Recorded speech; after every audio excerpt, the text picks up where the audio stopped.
All right, good morning, everyone. Thank you for joining us. My name is Sarah Husky with 3C Ren. I've started recording this course, which will be posted on 3C Ren's on-demand page. And welcome to the course today, which is Passive House Windows with Steve Mann. A little bit about us, for those of you who might be new. We are the Tri-County Regional Energy Network, also known as 3C Ren. We are a collaborative partnership between the counties of San Luis Obispo, Santa Barbara, and Ventura, working to improve energy efficiency in our region by offering free programs and services for building professionals and households. 3C Ren currently offers 3 programs. The first of which is our Energy Code Connect program, which serves building professionals by offering Title 24 support for everyone from plans examiners to inspectors to architects and contractors. This program also, we have our Energy Code Coach service, which offers online, over the phone, and in the field support for Title 24 related questions for both residential and commercial projects. And our next slide. Another program we offer is our building performance training, which serves building professionals such as contractors, architects, engineers. The course today, the Passive House Windows course, is offered through this program. And we provide technical and soft skill trainings related to building science, principles, and high performance buildings. And our third program is our home energy savings program, which incentivizes contractors and helps residents save money and to make their homes healthier with energy efficient upgrades through incentives and rebates. And with that, I'll pass things over to Steve. Thanks, Sarah. Good morning, everybody. I hope you're all doing well. We're going to dig into Passive House Windows. From design to install. Just a little bit about myself. If I can get my slides to advance properly. There we go. That's me. In case you can't see me on the video, your video is turned off. I'm a certified passive house designer and a tradesperson and a building certifier, certified by the Passive House Institute out of Darmstadt, Germany. I'm also a trainer for the Passive House Network. And I'm based out of Berkeley. My company is Home Energy Services. Nice to see you all here this morning. I recognize a couple of names, so I'm glad you could join us. We're going to be here for approximately 4 hours. I think it's going to be a little bit shorter than that. It depends on how fast I go and how many questions there are. I would say as we go along, go ahead and throw your questions in the chat window, and I'll try and notice them in real time so we can answer them right away as opposed to towards the end of the presentation. I find that works better. It certainly does for me anyway. So as we go along, here's the outline of what we're going to talk about. First of all, an introduction to Passive House Windows and how they're different from normal windows. Normal, quote unquote, normal windows can be used in a passive house project. Sometimes they work just fine. But there's a way we look at passive house windows that's different than we look at quote unquote normal windows. I'm going to try and avoid that terminology, but sometimes there's no other way to say it. So we'll talk about the windows, then we'll talk about how to design and detail them. Okay. Now we don't design windows, so this nomenclature is a little bit misleading. This is really the issue with how to design a passive house and how you incorporate the windows into the passive house project and the considerations that you've got and things that you need to think about. Okay. Then we'll take a break, and we might take a break between modules 1 and 2. Depends on everybody's feeling. And then we'll go ahead and we'll definitely take a break between modules 2 and 3, probably about 10 minutes. Then we're going to talk about calculating passive house windows. So for those of you that are prepping for the Certified Passive House Designer Consultant exam that's coming up in September, we're going to touch on sort of like the most important Windows related calculations as they come up into the Passive House Planning Package, which is the modeling software you use for designing passive houses, but then also a couple of sample problems and solutions, which are typical of what shows up on the certified passive house designer consultant training. So for those of you that are taking the exam, I'd say section 3 is probably the most important. And then we're going to talk about installation, which is more of a tradesperson oriented section. It's like really the logistics and the reality of installing these things and making sure they work properly. So there's the outline. Okay, great. Section 1, why windows matter. Well, they matter for lots of reasons. In a house, windows have lots of effects on a house. Okay, first of all, if they're high quality windows, they provide comfort. They certainly provide daylighting, which is very important. People like and need daylighting. It provides us with relaxation. It provides us with an ability to see things. It we operate better when we have daylight. Let me put it that way. There is the question of aesthetic. Whenever I talk to a client, whether it's an architect or a homeowner in particular, I often get asked, well, what kind of windows should I get? And I say, well, what kind of windows do you want? And by that, I mean, what do you want them to look like? Do you want a modern looking slim profile? Do you want something that's a little more traditional? Do you want wood? Do you want fiberglass? How are you leaning in those directions in terms of the aesthetic? And then from there, I can start answering the question, well, what windows should I look at? From a passive house perspective, we definitely are concerned about performance and energy efficiency. Those are kind of the things we focus on, but these other aspects are equally important. Energy capture is the whole question of, well, when we have a window, we have solar radiation that comes in the window. We want to capture that solar radiation in order to reduce the heating requirements of the building. So that's what energy capture really focuses on. We're going to be talking about that in a fair amount of detail. But we also want to make sure that we don't capture too much energy. If we do, the building might overheat, and we don't want that to happen. We want people to be, going back to the first bullet point, we want them to be comfortable. So we end up tuning the glazing to a certain extent and tuning the windows, the sizes, the location, the window specifications, the glazing specifications in particular, those kinds of things to optimize the energy capture. We capture as much as we need, but only as much as we need and not too much. And finally, the last two items are ventilation and egress. When we look at cooling in a passive house, we take into account ventilation because it's one nice passive way to reduce the cooling load in the building. So it's very important.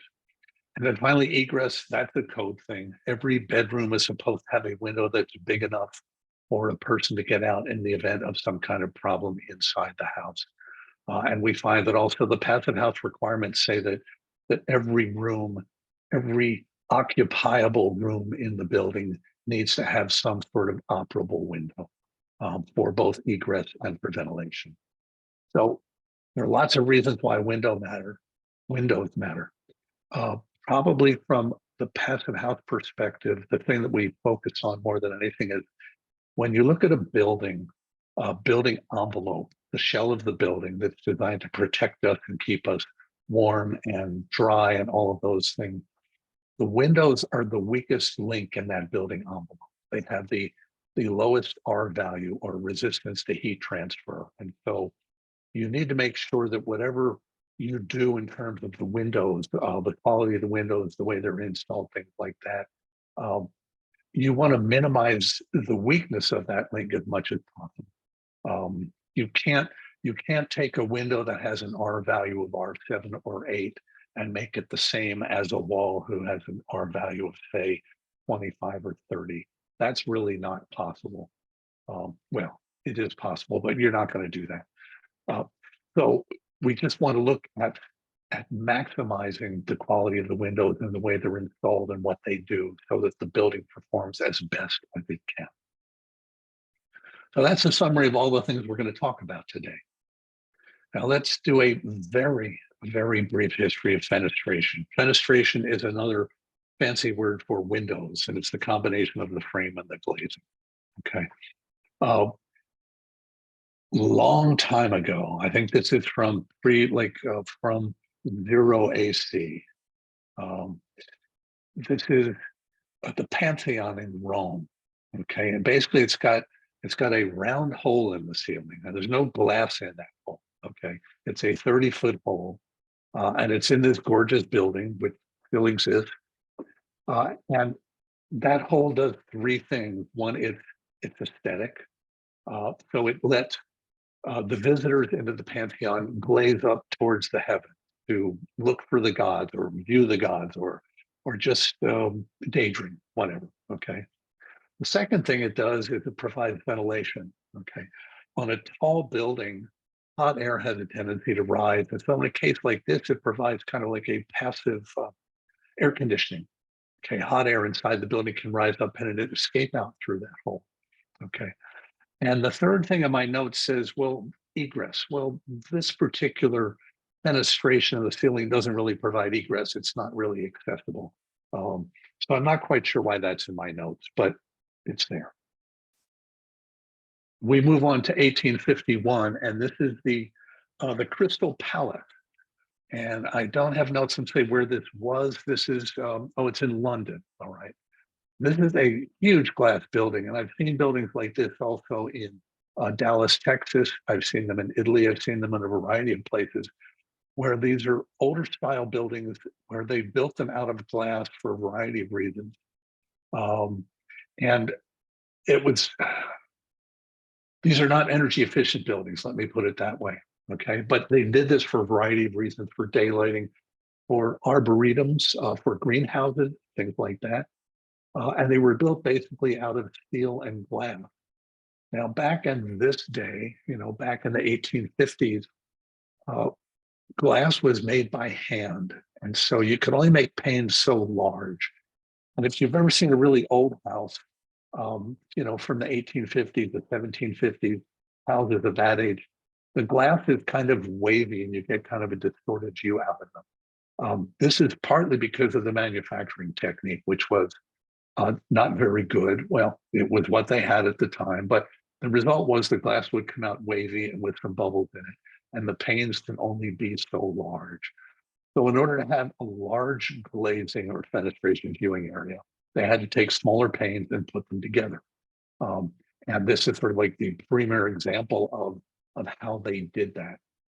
Very expensive to do this. These buildings didn't last that long. They were prone to things like hailstorms, earthquakes in particular, things of that sort, fires. In fact, this building burnt down at some point after it was made, but they were pretty impressive for the time. Oops, sorry. A little bit closer to our time, there's the Johnson Wax Administration building in 1939 that Frank Lloyd Wright designed. He was a great designer, but he wasn't so good with water intrusion. That was one of his problems. If you've ever seen discussions of some of his other famous buildings, a lot of them definitely had water issues. So he started out using Pyrex glass tubes for skylights. And you can see there's definitely a lot of light coming in this building. They eventually failed and they leaked. So the owners of the building, the Johnson Wax folks, replaced those with plexiglass skylights. Okay, so those worked well. The problem with the plexiglass was it got easily scuffed and dirty. And so the amount of light coming in the building was less than what was anticipated as the building was designed by Frank Lloyd Wright. So they ended up actually putting desk lamps on everybody's desk to compensate for that reduced light from the plexiglass. So great looking building, not quite, the implementation didn't work out as planned, let me put it that way. Then we get a little bit closer in the 50s. This whole idea of commercial float glass manufacture was invented by the Pilkington brothers, or Pilkington brothers, I believe they're called. And this was the first successful commercial application. And what they did was they invented this assembly line where they would melt the glass, for starters, and they would float it on a surface of melted tin. And this was at 1600 degrees. and they would float it down this assembly line and gradually refine it and cool it off and take out the bubble and get it nice and clear and flat and solid, and it would come out the right hand side. It would get cooled, and then it could get cut to any size. Now, what was amazing is that they could actually get lengths of up to 600 meters, or about 1,900 or 2,000 feet, something on that order, out of this. So they could make extremely large panes of glass that were clear and stable, and they could modify the thickness of the glass too. So this is the kind of manufacturing technology we use today. This is how glass is made now. And this is what we end up with. These are called insulated glass units, or IGUs. That's a common terminology when you're talking to glass people. They throw in the term IGU all over the place. It basically has a limited number of components. First of all, there's the glass itself. Okay, and it could be one pane of glass, two panes of glass, or three panes of glass, or even four panes in this day and age, although that's not that common. In California these days, you cannot buy single pane glass windows. They have to be at least double pane glass. That's what we're showing on the left here. The primary components are the glass itself, a spacer between the glass separating it, and the spacers can be different sizes, different widths. So the size of the air gap between the panes of glass can change, and that has an effect on the R value. The spacer can be made out of different materials, and we're going to talk about that a bit more. Inside the spacer, there's usually a desiccant. The purpose of the desiccant is to absorb any excess moisture or humidity that's inside the panes of glass. The glass is supposed to be sealed, and that's what the polysulfide and the butyl do. They create an air seal around the spacer and the glass between the panes. But as we all know, we've probably all seen windows that at some point have condensation inside of them. The intent of this kind of structure is to seal that air cavity between the panes of glass, but it's not a perfect seal. So over time, humidity can get in there. And if there's a lot of humidity under certain conditions, we end up getting condensation inside the panes of glass. And essentially that signals that the glass had failed and really ought to be replaced. But sometimes you don't get that much condensation or humidity or moisture in there, but you get a little bit because the polysulfide is not a perfect seal. And so the desiccant is designed to eliminate that as much as it can. Okay. Another thing to notice is we like the multiple layers because the more layers of glass you have, the higher the R value of the window, and that's its resistance to heat or cooling transfer. Two panes is better than one pane. Three panes is better than two panes. A single pane window has an R value of about 1. A double pane window has an R value of about 2 or 3, depending, okay? A triple pane window can have an R value up to about 8 or 9 or 10 even. And quad pane windows can be like an R12 or 13. So the more glass you add with spaces between it, the higher the R value. The R value actually comes from the spaces, not from the glass itself. Glass doesn't insulate very well. So it's really the air that's doing the work. So the bigger the airspace, the larger the number of air spaces, the higher the R value. So we'll talk about this a bit more. We have some specific examples comparing the different types of windows. So that's our brief history of fenestration. Let's talk about comfort drivers. All right. Windows come into play in all of these things. They have an effect on comfort and health. That was our first bullet point, our first 2 bullet points, really. First of all, we want to talk about thermal comfort. There are 6 things that come into play in thermal comfort, some of them having to do with windows.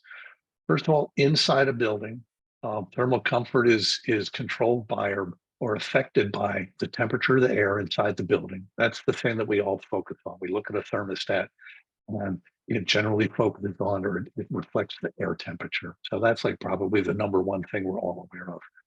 But the other things that come into play are things like the velocity of the air that's moving inside the building. velocity has a tendency to affect our heating or our cooling of our bodies or our perception of our temperature. Humidity, clearly, I think we've probably all been in cases where we've been in an overly humid kind of environment and it's not comfortable, especially if it's warm. All right. The radiant temperature, this is directly affected by the glazing or the fenestration. This is the temperature of all the surfaces inside the building where the people are seated, in this case, the school kids. All right. Every surface in that building has a different temperature. It's called the radiant temperature. And that radiant temperature is radiating from those surfaces into the other spaces in the building. And so if one of those walls is radiating thermal energy towards the center of the room, it's going to hit those children. And so they're going to feel that depending on the temperature of that wall. If it's the same as the air temperature, they won't notice it. But if it's a poorly insulated exterior wall with direct solar exposure, that wall could be 85 degrees. Same as through the glass up in the skylights could be 85 degrees. And they're going to notice that. They're going to feel that it's going to affect their comfort. The two other things that come into play are the clothing you're wearing and the metabolic rate of your body. If you're hyperactive, you're going to be warmer. If you're wearing heavy sweaters, you're going to be warmer. So some of the things the building affect, but some of the things are controlled by the occupants in the building. So those are the thermal comfort factors, the primary one, but let's talk about other things. There's visual comfort, which has to do with glare, especially if you're in a learning kind of environment. Let's say you're looking at this Zoom screen in a place where there's a window behind you and you've got glare on your window. That's not going to be that comfortable because you're not going to be able to see this Zoom activity and read the content and enjoy it that well. So glare can be a real annoying factor. But it doesn't really, it's strain on your eyes, but it doesn't really have an effect on your body temperature or anything like that. There is acoustic comfort, loud noises. Traditional code built buildings usually have noisy mechanical systems. Passive houses do not. They actually have, passive houses have noise limits on the mechanical equipment that's supposed to be measured and cannot exceed certain levels. So that can definitely have an effect. And then there's hygienic comfort, which is air pollutants and mold. This is becoming an important topic with things like our fire issues and our air quality issues. And passive houses address those directly. And we'll be talking about that to a certain extent as well. So there are lots of different factors here for comfort and health. We're talking about windows. So one of the things that happens with windows is if you don't specify the right windows for the building and the situation and the design and other factors, which we're going to be talking about, and you don't select high quality windows, the biggest thing you can end up with is condensation. And I talked about that between the panes of glass, but you can also get condensation on the interior surfaces of the windows. And if that happens over a certain period of time, you can end up with a formation of mold or mildew, which is not good for the indoor air quality. So that's one thing. Another thing that can happen is summertime overheating. If you don't have the right specification for the glazing primarily, because that's the biggest portion of the window, the wrong glazing specification can result in summertime overheating. And when we design and model a passive house, we look specifically at that. And there's a factor called the frequency of overheating, which we cannot exceed. And it's pretty low. So we need to make sure that this is not going to happen in a passive house building. I've already talked about glare. No need to dwell on that anymore. Another thing that happens with poor quality windows is you get drafts, okay, because they don't seal that well. A good quality window is very airtight. If you have drafts, you end up getting drafts coming through the building, so you can actually feel those. The other thing that the drafts do is that they transfer thermal energy. So in the summertime, a draft can bring hot air into the building and kind of defeat the air conditioning system if there is one. In the wintertime, a draft can bring cold air into the building, defeating the heating system. So it has a direct effect on the performance of the mechanical systems and the thermal comfort of the people inside the building.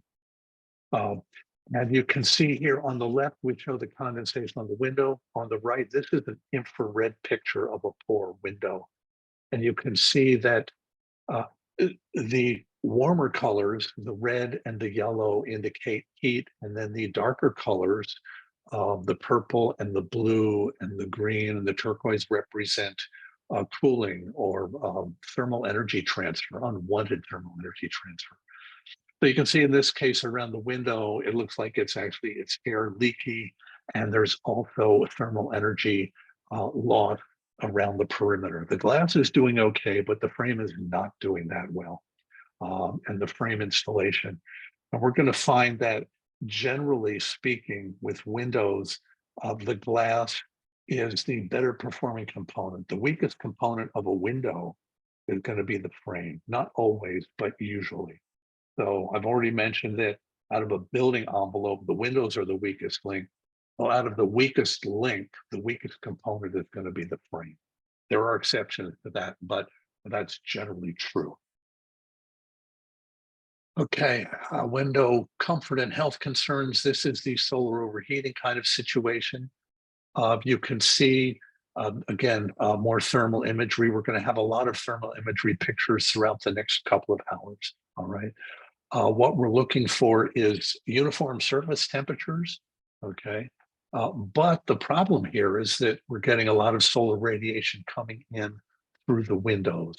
And consequently, since there's no shading or the window specifications aren't blocking that solar radiation, even though the air temperature in the room could be nice, say 68, 70, 72 degrees, the person inside that building is going to be hit with the solar radiation coming through the glazing on that window. And so they're going to be uncomfortable. And if we look at this, 23 degrees centigrade is about 74 degrees, I believe, something like that. But the 50 degrees centigrade on the left-hand side, that's much, much higher. That's about 80 degrees, something on that range. I'm not real good at converting Celsius to Fahrenheit, but I know the Celsius numbers are definitely higher, and it's not a linear translation. So I'm just that's kind of sorted numbers, let me put it that way. Okay. Same thing on the right-hand side, you've got the temperature differential. It's in the low 70s inside of the air temperature, but it's in the high 80s on the window surfaces. What we really want in a building, and we'll talk about this more, is uniform surface temperatures. So we want the surface temperature of the windows to be as close as it can be to the air temperature in the building in order to be comfortable. And we don't want to have unwanted solar radiation coming in either. So these are the two things we look at more than anything else. Here's the radiant temperature asymmetry. This is what I mentioned. In this case, we're showing higher temperatures in certain places, like down on the floor. That's because of the sliding glass door there. Okay, so there's sun coming in, it's hitting the floor. So that floor is going to heat up higher than the air temperature. But then we're also showing that the sliding glass door has a really terrible R value. So it's actually cold. So this could be a wintertime condition where it's cold outside. Solar radiation is coming in, hitting the floor. So the floor is hot, but the window is cold. And so you get this temperature difference between different surfaces as shown on the right-hand side here. Okay, that's what you're seeing here. So we look at these temperature differences, and we want the temperature differences to be as little as possible so that the people inside are as comfortable as possible. Our bodies can tolerate about a 4, 5, 6 degree temperature difference without really noticing it. But once it gets higher than that, we start noticing that and we're uncomfortable. We don't like that. Now, here's a graphic that kind of illustrates that. Okay. On the left-hand side, we've got a 9-degree temperature difference, and the side of your body towards the window is going to feel that. It's going to feel cold because it's significantly colder than the air inside the rest of the room or the radiant temperature of the wall on the left-hand side. Now, on the right-hand side, in a passive house, and it says triple glazing. This is one misconception about passive houses. They don't require triple glazing. In fact, I just looked at a project yesterday. It was in Carmel, and it looks like they're going to be able to be fine with good double glazing. Now, I'm not positive about that, but it looks like that should work okay. and they won't have these massive temperature differences. But the jury's still out on that project. I'm still playing with that a little bit, but I think we'll be fine. So what you want to try and do is minimize the temperature differences, like I was saying. So in this case, in a passive house, because of the quality of the windows, whether double or triple glazed, the temperatures on the window surfaces is going to be not terribly, it's going to be several degrees, it could be several degrees less than the temperature of the interior, the other interior surfaces, but it shouldn't be more. In this case, it's 4 degrees. I've seen different numbers about this. It depends on the climate zone. So it could be 4 degrees, say 5 degrees, something in that range. That will be okay because our body doesn't detect that. Okay. So that's what we're trying to accomplish. It's something that a side effect you get from this is, you remember in the good old days in code built houses, the mechanical systems, the heating and the air conditioning systems had a tendency to put the air delivery registers, we would call them. These are the grills. They either go under the window or over the window or in the ceiling or in the wall or something. They would put them close to the windows. The point of that was you could compensate for these temperature differences because of the poor quality windows. So you could, to a certain extent, eliminate the discomfort that you see on the left-hand side. Now that would work up to a point, but it didn't work that well, really, but it was better than nothing. When we start talking about passive houses where you eliminate this discomfort, you can actually, well, first of all, you can downsize the mechanical systems, which we'll talk about. But the other thing you can do is you can get rid of the positioning of the mechanical systems by the window because you don't have this temperature discontinuity anymore. So you can put them anywhere. You can put them where they're more convenient, where they're going to operate better at lower temperatures and less frequency and things like that. So it has an effect on your mechanical system, definitely, absolutely, positively. So that's another benefit. Oh, let me back up and just say U-glass. I haven't defined that. U-glass is the U factor of the glass. We're going to see this term a lot, so I need to just explain that quickly. It's the conductivity of the glass. Okay, it's the amount of energy that can pass through a window or a pane of glass or a fenestration. Okay, the lower the U value or the U glass, the less that glazing structure can transmit energy. And when we say energy, we usually say heat because it's easy to say heat, but it also can be cooling. It depends on the temperatures on the two sides of the glass. So heat always moves from hot to cold. So in the wintertime, heat's going to have a tendency to move from the inside to the outside, assuming it's cooler outside. Maybe not in San Diego, but up in Truckee, that's going to be the case.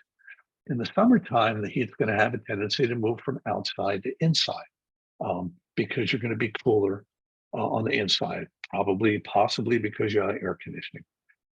So that's how heat moves. The U value of the glass, the conductivity, controls that to a certain extent. And so the lower the U value, the less it can conduct the glass. Now, thing to note is that the U value of the glass is the inverse of the R value, which is the resistance to heat movement. So remember I talked about R value of a window being R9, R10, R12, and we talked about R values of walls and things like that. The higher the R value, the more it resists the movement of energy, okay, whether it's heating or cooling energy. So if we have a high R value of say 10, that's pretty good for a window. Actually, that's very good. The inverse of that is going to be 1/10, which is 0.1. That's going to be the U value of the glass. So if you see a low U value, like say a 0.1 or a 0.15 or something, that's a pretty good piece of glass or pretty good fenestration structure. It means that it resists the movement of the thermal energy. So keep that in mind. We're going to be running into that again and again over the next couple of hours. Okay, let's talk about comfort and hygiene a little bit more. The passive house world has specific thresholds designed to control comfort and hygiene. Now, comfort is, first of all, the surface temperature of the window. We've already talked about this. So there is a comfort criteria depending on the climate zone, that says the average window surface temperature cannot be below X degrees Fahrenheit. Now, in this case, it's 7.5. So this would be in a warmer climate zone. In a colder climate zone, that number is going to be lower. That's the difference between the inside and the surface of the glass. The inside air temperature are the other radiant temperatures in the surface of the glass. You want to keep that, you want to avoid that discontinuity between the surface temperatures of the window and the other surfaces in the building so that people are comfortable. And that's measured.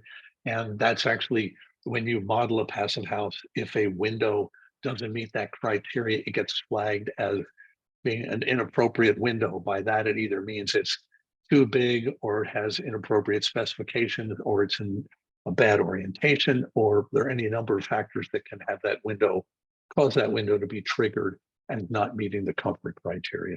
So that's the first thing.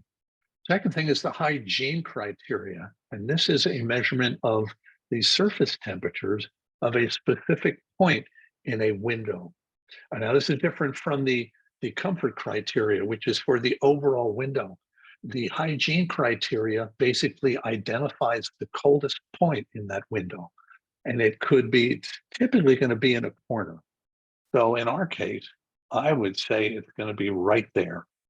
And you can see that the hygiene criteria identifies that point. And the reason we identify that point is because it's the place that's most likely to have potential for condensation. And if you have potential for condensation, you have potential for mold and mildew, and that's going to affect the indoor air quality of the building. So we specifically look at those factors as well. And there's a number that we actually calculate called the FRSI, and I'll talk about some more. And that's basically a measurement of the hygiene criteria of the window. It's the coldest spot in the window, and it has to be above a certain surface temperature in order to avoid mold or mildew formation throughout the course of the year under all climate conditions. So we look at these things specifically because we want the windows to be comfortable and we don't want them to create bad indoor air quality. Okay, that's a brief introduction to passive house window. Now let's talk about certification. Certain windows are passive house certified. There are lots of windows that are not, but in the passive house world, windows, the good manufacturers generally will submit their windows for certification. And there are dozens of manufacturers throughout the world that have gone through this process. Okay.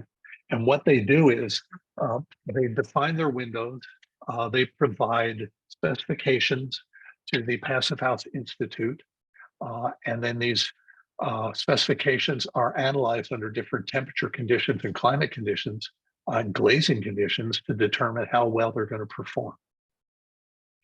So let's look at this a little bit more. Here is a passive house window. Excuse me. This is a typical passive house window. And normally the ones that are certified are going to be triple pane. The double pane folks don't bother because the likelihood of them being certifiable as really high performing windows is much less than a triple pane window. But let's look at this. We've already looked at an IGU, but here's an IGU inside a window. So you're going to see we've got our high performance glazing, usually triple pane for certified windows. You've got insulated gas in the cavities, and it could be argon or krypton. These days, krypton is generally not used because it's hard to get, it's very expensive, but argon is very common now. Most passive house windows that I've seen have argon in the cavity. It's a better insulator than clear air. We talked about spacers. Typically, we're going to see warm edge spacers. These are spacers that transmit less thermal energy than normal spacers. And there's going to be examples of this in the upcoming slide. Then the other things we're going to look at are airtight gaskets. In this case, we've got one gasket right here between the panes, and there's a second one here that you can barely see. So oftentimes, a passive house certified window will have two gaskets, sometimes even three gaskets. And the point of that is to make the windows as airtight as possible, because that's one of the criteria of the passive house world that we live in. We want to build airtight buildings. And in order to do that, the windows have to be airtight as well as the building envelope, the doors and everything else. So you want to have good hardware that latches the windows tightly, and you want to have good gasketing. Okay. So then the other thing we're going to look at is high performance frame. Now, in this case, this frame has been routed out in 2 spots and filled with foam. Now, you don't have to have foam filled frames in order to have high performance frames. It certainly helps. So that's one way that this problem is dealt with. In a metal frame window, and there are metal frame, aluminum and steel frame certified Passive House windows, you're definitely going to need foam in there in order to reduce the conductivity, reduce the U value of the frame. But in wood, wood's an okay material. It has a resistance of about an R 1.2 per inch. So in this case, this frame cross section is going to be about an R, let's say 4 or maybe a 5, depending on how wide it is. So that's not bad. That's better than your normal window. So this is a typical Passive House window, but they don't all look just like this. It's just an example. Now, what happens is when they get certified, the Passive House Institute looks at this frame and it calculates a variety of things where it looks at them under different scenarios. And here you can see it. It calculates what the frame looks like in an EIFS, which is a sort of a stucco type wall assembly. Here is an insulated formwork, which is an ICF, insulated concrete forms, another type of wall. And here is timber framing, which is somewhat similar to what we do for most of our construction here. These are not the only wall assemblies where a Passive House window can be certified, but these are the ones that the Passive House Institute looks at as representative sample. Okay. And what it does is it looks at those and it calculates what these things are going to look like under different conditions. Okay. And in this case, it looks at it in a cool temperate climate zone. Okay. And this is just the window, and it looks at the U value of the window. Okay. And that's of just the window part here. Then it looks at the U value of the installed window, and that's the window as it is installed in these 3 different types of assemblies. And it looks at the U value of the glass. So it looks at all of these things individually and combined. And here's the hygiene criteria also. So it looks at that. And it looks to make sure that all these values meet the certain criteria for this climate zone. You have to meet all these criteria in order to be certified as a Passive House window. And if you meet the criteria, notice here's the map of the climate zone for the cool temperate climate zone. And I'll show you a little bit more about that in the window in a minute. It just does this analysis with finite element modeling software to determine if the criteria are met. And Ed, I see your question. I'll get to that in just a moment. Thank you. Okay. Now, here's the climate zones. Now, what you want to do is you want to choose the right window for your climate. And this is the way the Passive House Institute slices and dices climate zones across the world. Now, this is different. If those of you that know Title 24, you know that in California, we've got 16 climate zones. So we slice it and dice the state in much smaller pieces of pie than the Passive House Institute does. As far as the Passive House Institute is concerned, we have 2 climate zones here in California, which really isn't that accurate. But when you actually model and design the passive houses, we look at it in more detailed fashion.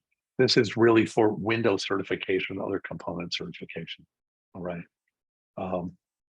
Nope.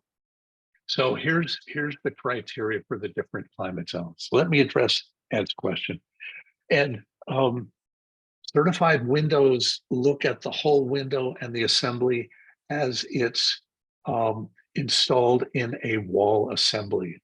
So there are no certified Passive House replacement windows per se, because a replacement window is typically just going to be the glass and the sash.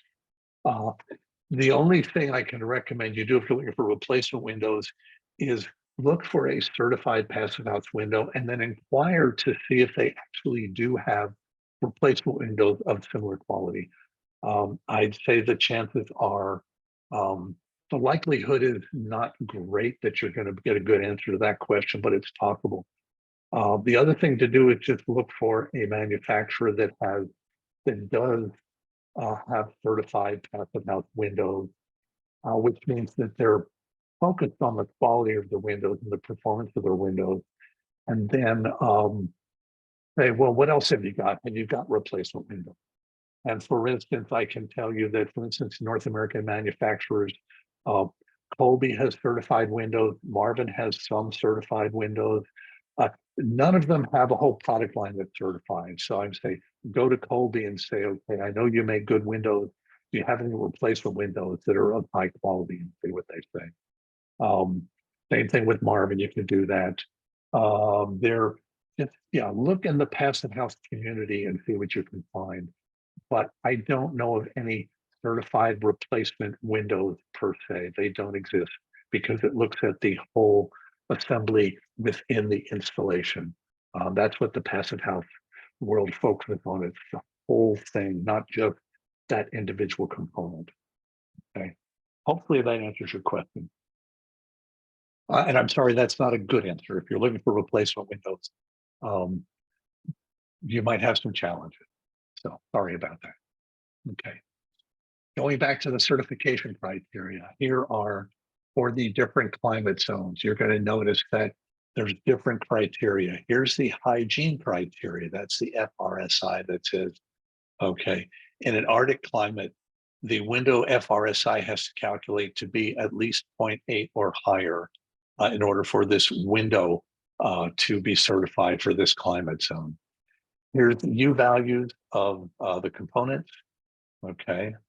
Here's the U value of the window as it's installed. Here's the U value of the glass. Here's the U value of the window itself. So there are different U values that are looked at. And so again, each window gets certified for a different climate zone. Okay. And typically they certify them for the cool temperate climate zone. And anything that's certified for that is probably going to work fine in California because we're typically either warm temperate or warm climate zone. Excuse me. So you need to dig into this a little bit carefully to make sure that what you're getting or the window that you're looking at is going to be suitable for your situation. Okay, we've talked about the FRSI. Here's a little bit more detail on it. Here's the classic mold, mildew picture, the evil air quality stuff that can happen when your FRSI doesn't meet the criteria that you're looking at or that you want. Here's the calculation. I wouldn't worry about it. It's a comparison of the interior surface temperature to the exterior temperature to the interior air temperature. And what it is, it's basically a percentage of the coldest surface. It's the percentage of the coldest surface that meets the indoor air temperature that you want, which in the passive house world is going to be 68 degrees Fahrenheit. So you definitely want to be, if we go back to our previous slide, let me see if I can get back there. You definitely want to be in a warm climate zone. You want to be at least 55%. The coldest spot in the window has to be at least 55% of the indoor air temperature. Now, notice up in the Arctic, you want it to be at least 80% of the indoor air temperature. So again, think of it as just a percentage of how warm that spot, how warm the coldest spot of the window is. All right. And we calculate this stuff out. And so when we do a certified passive house, we have to look at the window and the way the window is installed in the wall assembly. We look at this whole thing and we have this finite element software. This is a separate piece of modeling software from the passive house modeling software. This is a specialty calculation. But we find somebody that can do this and say, okay, tell us where the coldest spot in that window is for this climate zone with this window. Does it meet the FRSI criteria? And if it does, then that means that you have minimal likelihood of mold or mildew or condensation formation. That's what we're looking for. Okay. Oops. Okay, here's some more thermal imagery. This is poor windows versus better windows. Now notice on the poor window, the glazing doesn't do so well. The frame doesn't do so well. The installation in The wall doesn't do so well. Okay, again, the darker numbers are the colder numbers. In this case now, here's a better window with a low E coating. Now the glass is good, but now sort of the frame starts degrading. Okay, the frame has lesser performance.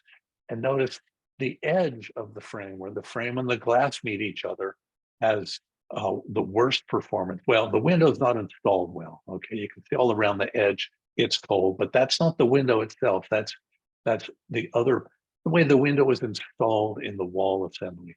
But if you just look at the window itself, the green is the frame, the yellow is the glass, the dark blue at the bottom is the spacer.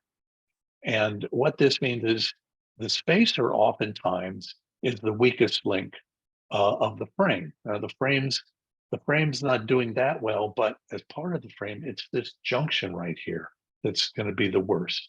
Now, depending on this window, if you look at the FRSI numbers, the coated spot could be down here in the corner on the installation, or it could be here where the glazing meets the frame. And so we have to analyze this and figure out. And we don't do this with a thermal camera. This is just to demonstrate it. We do this with the finite element software. That's how we calculate this stuff. Okay, so this is a better window. It's a passive house certified window. We notice we get more even surface temperatures. Okay, here's the wall temperature, here's the glazing temperature, here's the frame temperature. They're all pretty much the same. Now, again, you'll notice around where the glass meets the frame, it's a little bit weaker.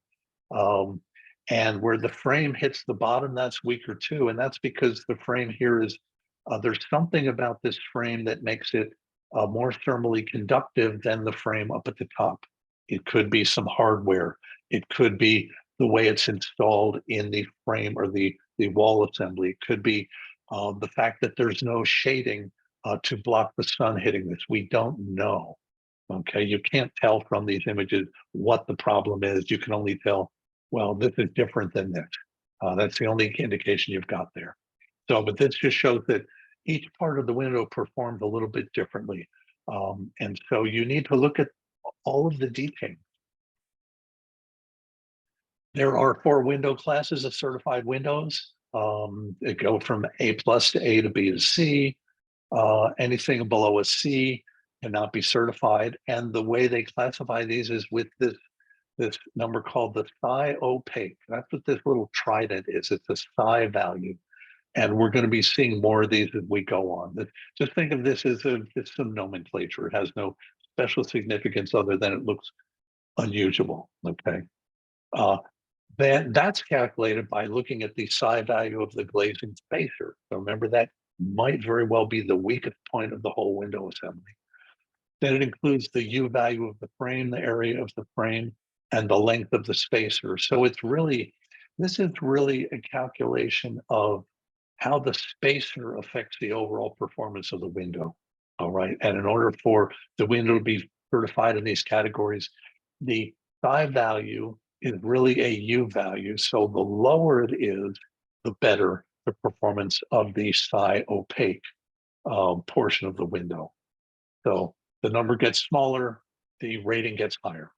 Essentially, that's how this works. And we don't need to dig into the math. Don't worry about the equation. I think it's important to know that this level of detail is looked at. Very important. Okay, that's a little bit more calculations. Let's talk about window types. There are lots of different types of windows. Operable and fixed, doors, sliding doors, skylights, pitch and flat curtain walls, glass roofs. In residential buildings, we typically don't see curtain walls or glass roofs. We typically see operable and fixed windows, entry doors, and sliding doors, and skylights too sometimes. I see those less often. Okay, so lots of different options here. Lots of different types of windows. Remember, I already mentioned this. We've got aluminum clad wood. That was the one example we looked at a little more closely. We do have all aluminum. Now notice in this one, there's a little bit of foam in there, and there's a little bit of foam down here. So that can help make this a higher quality window. Fiberglass, and notice all of the most of the openings here have foam in them. So fiberglass windows can be really good performing windows. I tend to prefer those for a variety of reasons. UPVC is basically a polyvinyl chloride. In this case, there's no insulation of any kind, but PVC, excuse me, is not a highly conductive material. Here's all wood. The aluminum here is basically just for water protection. It's not part of the window structure, really. And then there's steel. Okay, so lots of choices. Picking windows for a passive house project can be one of the most challenging aspects of the whole thing. There are different operations, and we talked about fixed and operable. This one shows tilt and turn, which in the passive house world in Europe, this is the most typical kind of window. And passive house projects in North America, I see these sometimes, but more often I'm going to see fixed and casement and awning windows. Partly because they're just less expensive, but you can still get high performing casement, awning, and fixed windows.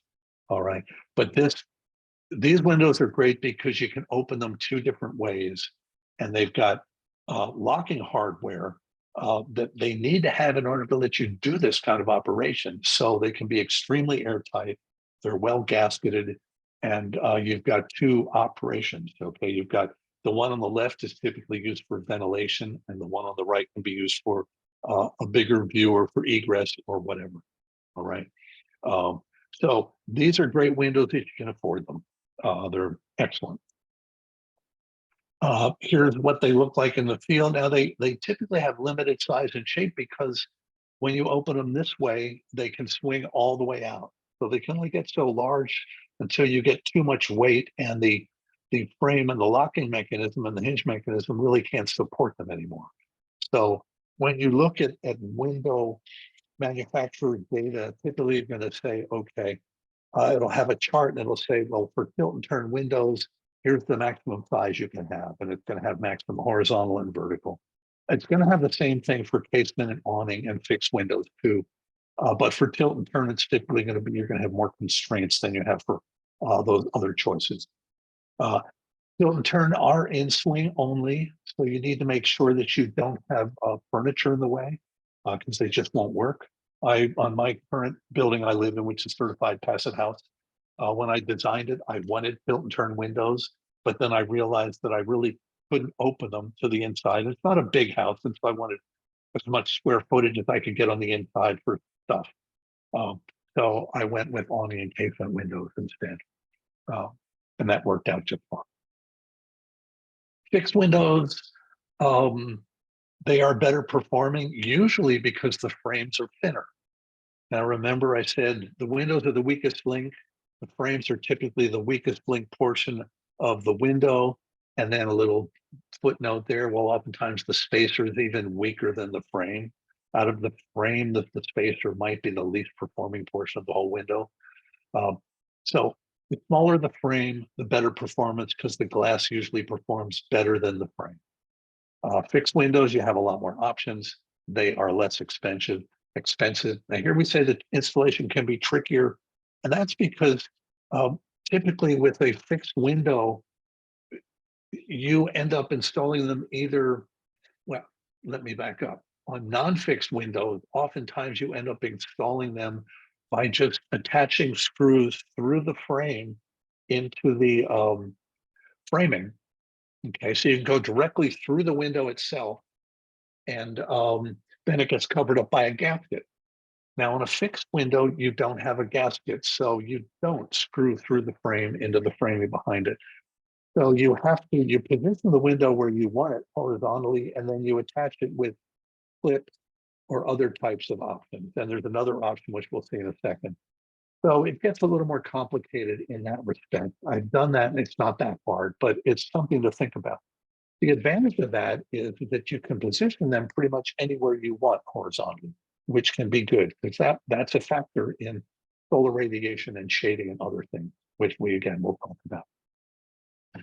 Passive house entry doors. They are big, they are bulky, they have a good air seal.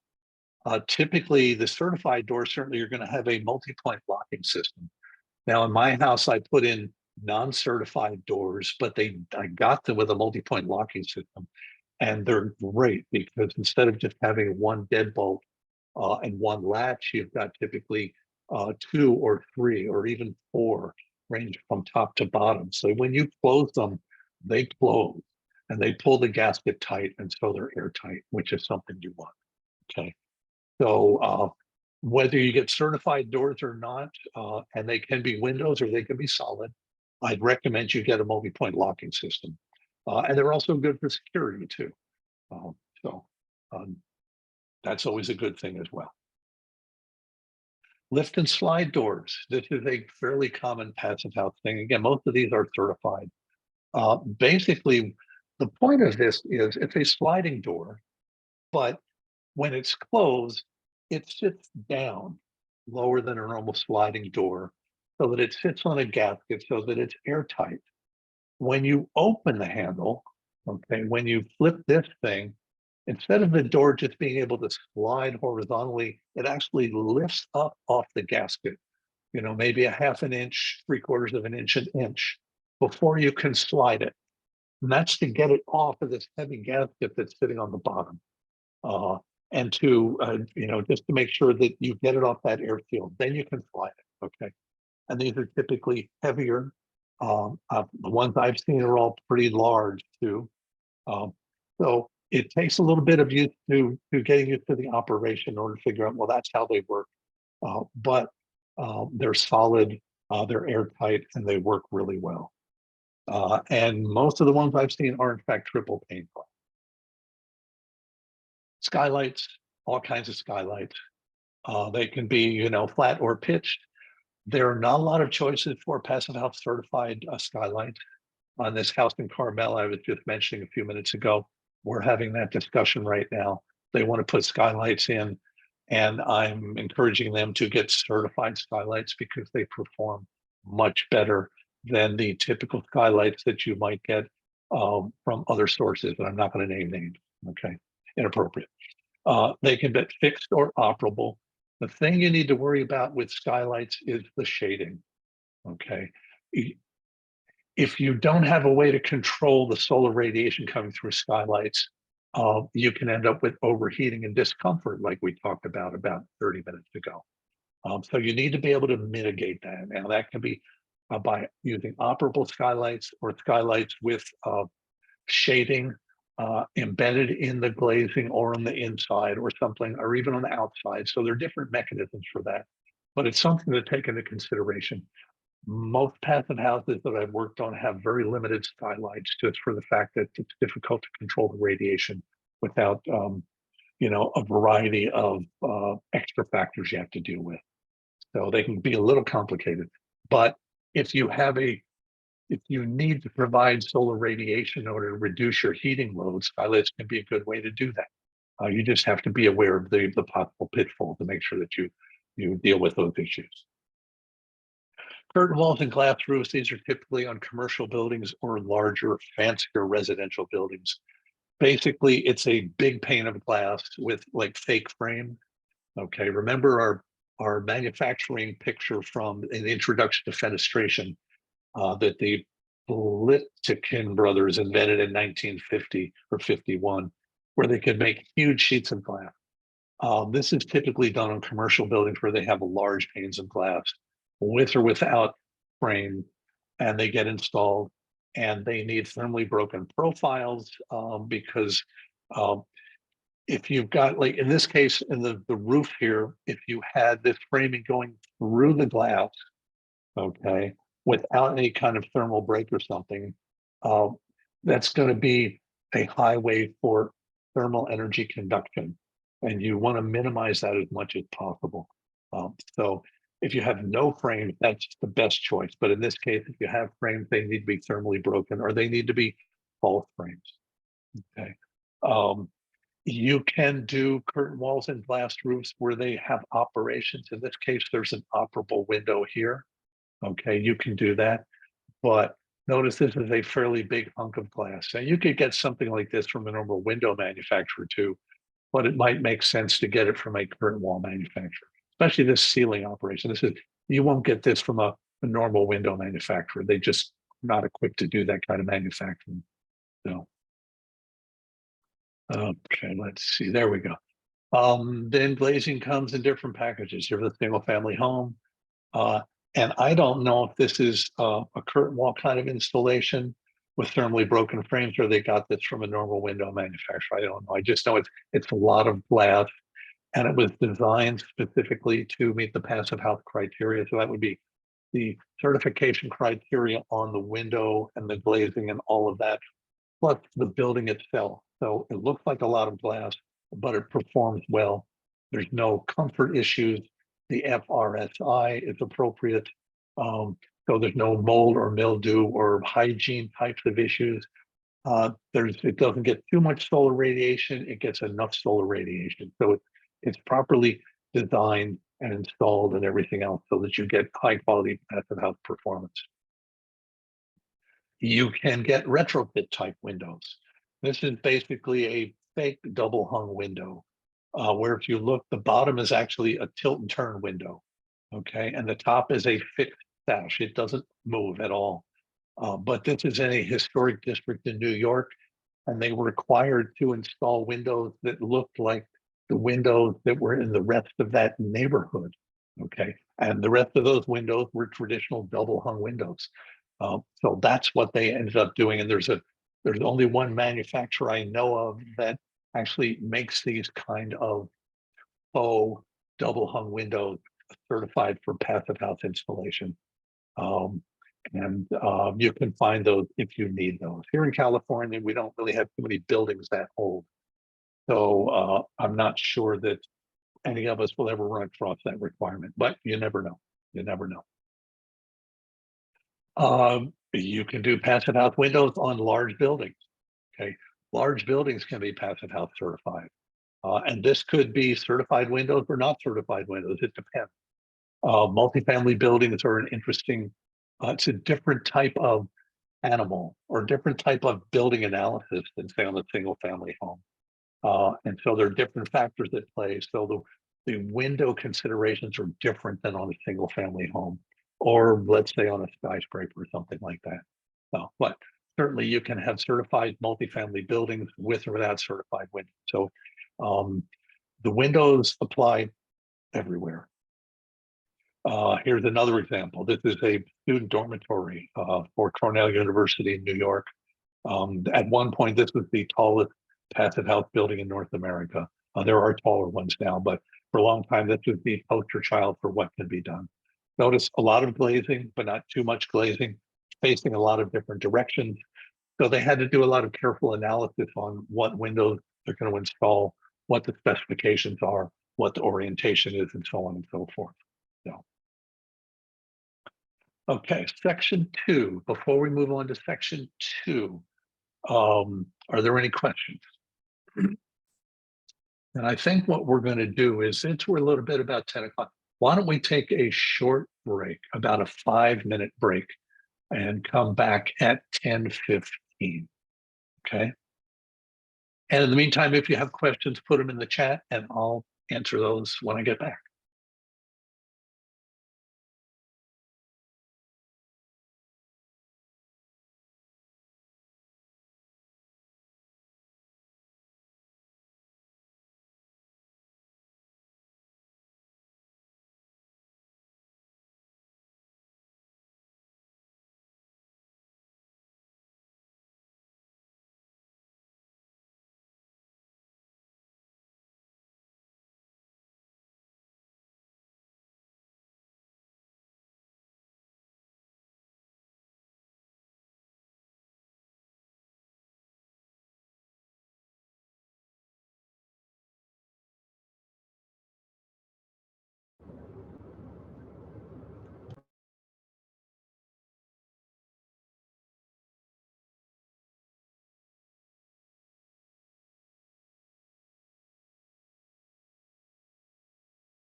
Okay, we're back. Thanks for managing the recording, Sarah. So I don't see any questions, so I'm just going to forge ahead here. Now we're going to talk about designing and detailing passive house windows. Now, this title is a little bit misleading. We're not going to be designing windows. Okay, we buy windows from window manufacturers. Here we're going to be discussing selecting windows based on criteria, okay, and designing how to incorporate that into a passive house design. That's really this section is all about. And so utilizing high performance windows is a better description. Okay. Oh, going backwards. Here we go. So let's talk about some of the technical aspects of windows. Okay. We had a brief history of fenestration. Now we're going to talk about fenestration 101. Here's an example of what you don't want to do. This is nice looking skylights. The problem is that it's not provide. Part of it's the fact that it's a dark photograph, but even if it wasn't quite so dark, what's happening is the place where all the people are is to the right or to the bottom, and there's no daylighting there. So there's a lot of daylighting out in what I presume is a corridor to the upper left. But the people aren't getting daylighting where they need it or where they would best benefit them. Okay, so not a good choice. This is a design problem. Let's talk about daylighting potential. I'll describe what lux are in a minute. Okay, brief description is more lux is more light. Okay, so if you have direct sunlight, you can get up to 130,000 lux. If you've got sunlit clouds, you can get up to 50,000 lux. If you have blue sky, but no direct sun, up to 25,000 lux. And if it's dark, heavy clouds, only 5,000 lux. So that's a huge difference between, you know, a dark day and an extremely bright day. And the amount of lux definitely has an effect on what the inside of an environment is like, or even in this case, it's showing it looks like I don't know, a street fair or a flea market or something like that. So more light is better up to a point, but you don't necessarily always want 130 lux in direct sun all the time. Here's a couple of terms. Luminous flux is lumens. Okay, that's the amount of visible light emitted by a source per unit of time. So that's going to be like you know, lumens per second or something like that. Okay, so that's called lumens. A luminance is the total lumens hitting a surface, so it's per square meter in this case. Okay, luminous intensity. These all sound the same, I know, but they're all actually different. Luminous intensity is visible light emitted by a source in a given direction. So you can have luminous flux from a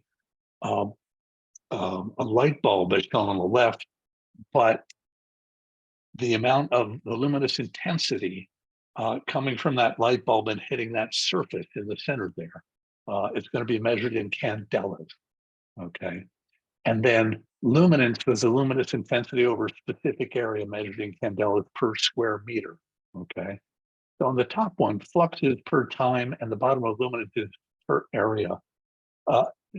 For residential projects, we don't really ever talk about this stuff. This usually comes into play on commercial projects, commercial buildings, outdoor lighting as well. At least in Title 24, photometry studies are often done for the exterior lighting at you know, parking lots and building lighting and things of that sort, just to determine what the lighting levels are and whether they're too much or too little or so on and so forth.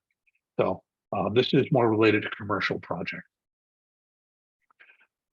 When we do talk about daylighting, these are the things we want. We want uniform levels if possible.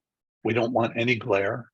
We want good quality light, and that's going to be natural sunlight level daylight, and that has to do with the spectrum of light that's coming into the location.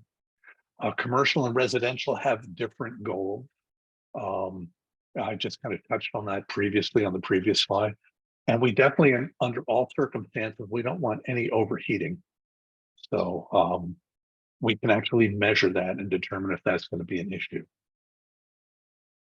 We definitely need to take into account elevation angle and azimuth angle. This is for a building surface and for, let's say, a glazing or fenestration in that building surface. We want to look at, for the azimuth angle, this is probably the most important one. This is where that surface is in orientation to compass. But the reason we care about the compass is because we want to compare it to the path of the sun as it relates to the compass. And that's shown by this orange arc. Okay. And you can see that during the summer, the arc is taller and wider, and during the winter, it's shorter and lower. And when we look at a passive house, we calculate this, and we factor this into the calculations. We don't have to calculate it, but it gets factored in to determine how much solar radiation we're going to get in a particular window.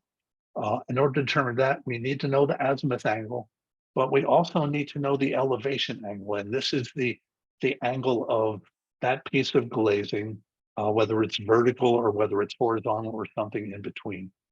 Okay, and how high it is in the building. Okay, so all this stuff comes into play. There are different daylighting strategies. These are like great hypothetical types of things. The only ones I commonly see in residential projects are, well, a light well is one type, but I usually see that over a stairway, sort of like in an atrium kind of configuration, but I'll see an atrium with a skylight coming over stairwell that goes down 3 stories. So you can get daylight down into a, the bottom floor that might be partially underground, say a basement or something. So I'll see that. I'll definitely see clerestories. I see that on a lot of projects. These other things, I've seen light shelves in commercial projects. Light well, I've never seen that in any project. Okay, like I said, to me, that's just sort of the same as an atrium, but without the glass. I've never seen light ducts. I do have a client in Southern California that does use reflective blinds. But again, that's a rarity. Those are expensive and they're usually on the outside and they serve multiple purposes. Roof monitors, to me, this is just a variation on clerestories as well. So whatever the kind of building, you need to look at some kind of strategy, and you need to look at specifically how the glazing and the fenestration fits into that strategy and how you get light into the building. Here's a couple of examples. Okay, here's a window with blinds on the inside. The blinds are not being used, and you can see the amount of daylighting that's coming in there. And and down at the bottom, not a whole lot gets to the back. Here's a light shelf.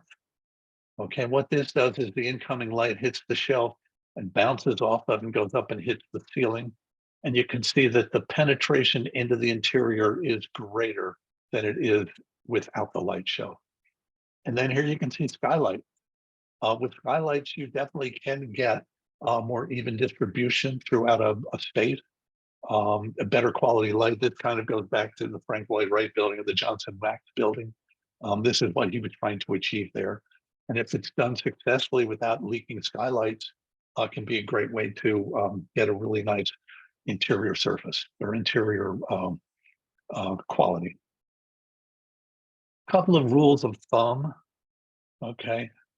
Windows, basically light coming in through a window penetrates 1.5 to 2 times the height of the window. Now that assumes that there's no obstructions on the outside of the building at all. Okay, assuming that this window is clearly unobstructed horizontally and vertically for great distance, then you will get this kind of penetration. If you space skylights out 1.5 times, well, 1 to 1.5 times the ceiling height. Okay, here's the ceiling height. You space them out like this, you can get nice lighting throughout. All right. And then here's an interesting thing that I really wasn't aware of. The skylights can be much smaller and get the same amount of light as the window. I guess that's just common sense. I just never really thought about it. So a skylight, especially if you have a skylight well that looks like this, where it's flared out towards the interior, you can get better distribution of light than you can with the window of the same size. Much better, in fact. Okay, so Just a couple of design thoughts to keep in mind. For more complex buildings, especially commercial buildings, it's not uncommon to do daylight modeling, as is especially, we don't normally do this in the passive house world. We do under certain circumstances, certainly not in the residential world I predominantly work, but there are 3D modeling tools where you give it, you can even give it like, you know, a Revit file or something like that, an architectural 3-dimensional file, feed it into this, and it will tell you based on the glazing specifications and the 3D architecture where you're going to get light and how much light you're going to get. And you can get these kinds of images. I don't normally do this kind of thing personally. Okay. And you can get it measured in luminance. Okay. Here's another thing called a spatial daylight autonomy. Again, another specialized kind of modeling. And these are just floors. There's no interior architecture shown here. I'm not quite sure what the exterior architecture looks like. I'm assuming it's in here somewhere. It's just hidden. Okay. But what this shows, that what they're measuring is lux per 10-hour workday.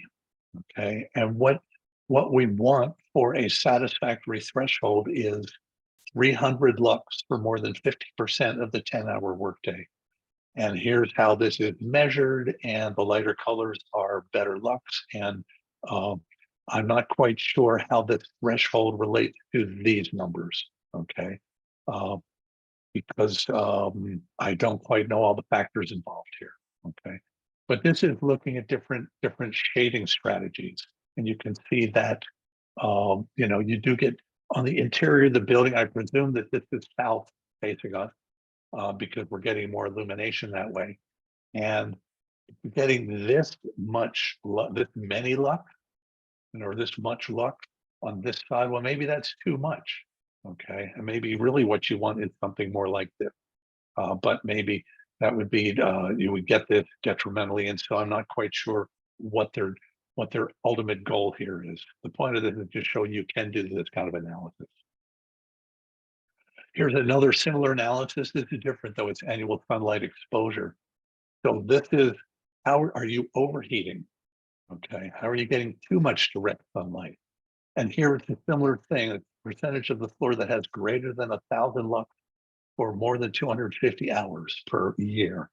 All right, and so I'm thinking these sections right here are failing. Okay, so we can do this kind of stuff. It's possible. The tools happen. So the tools exist.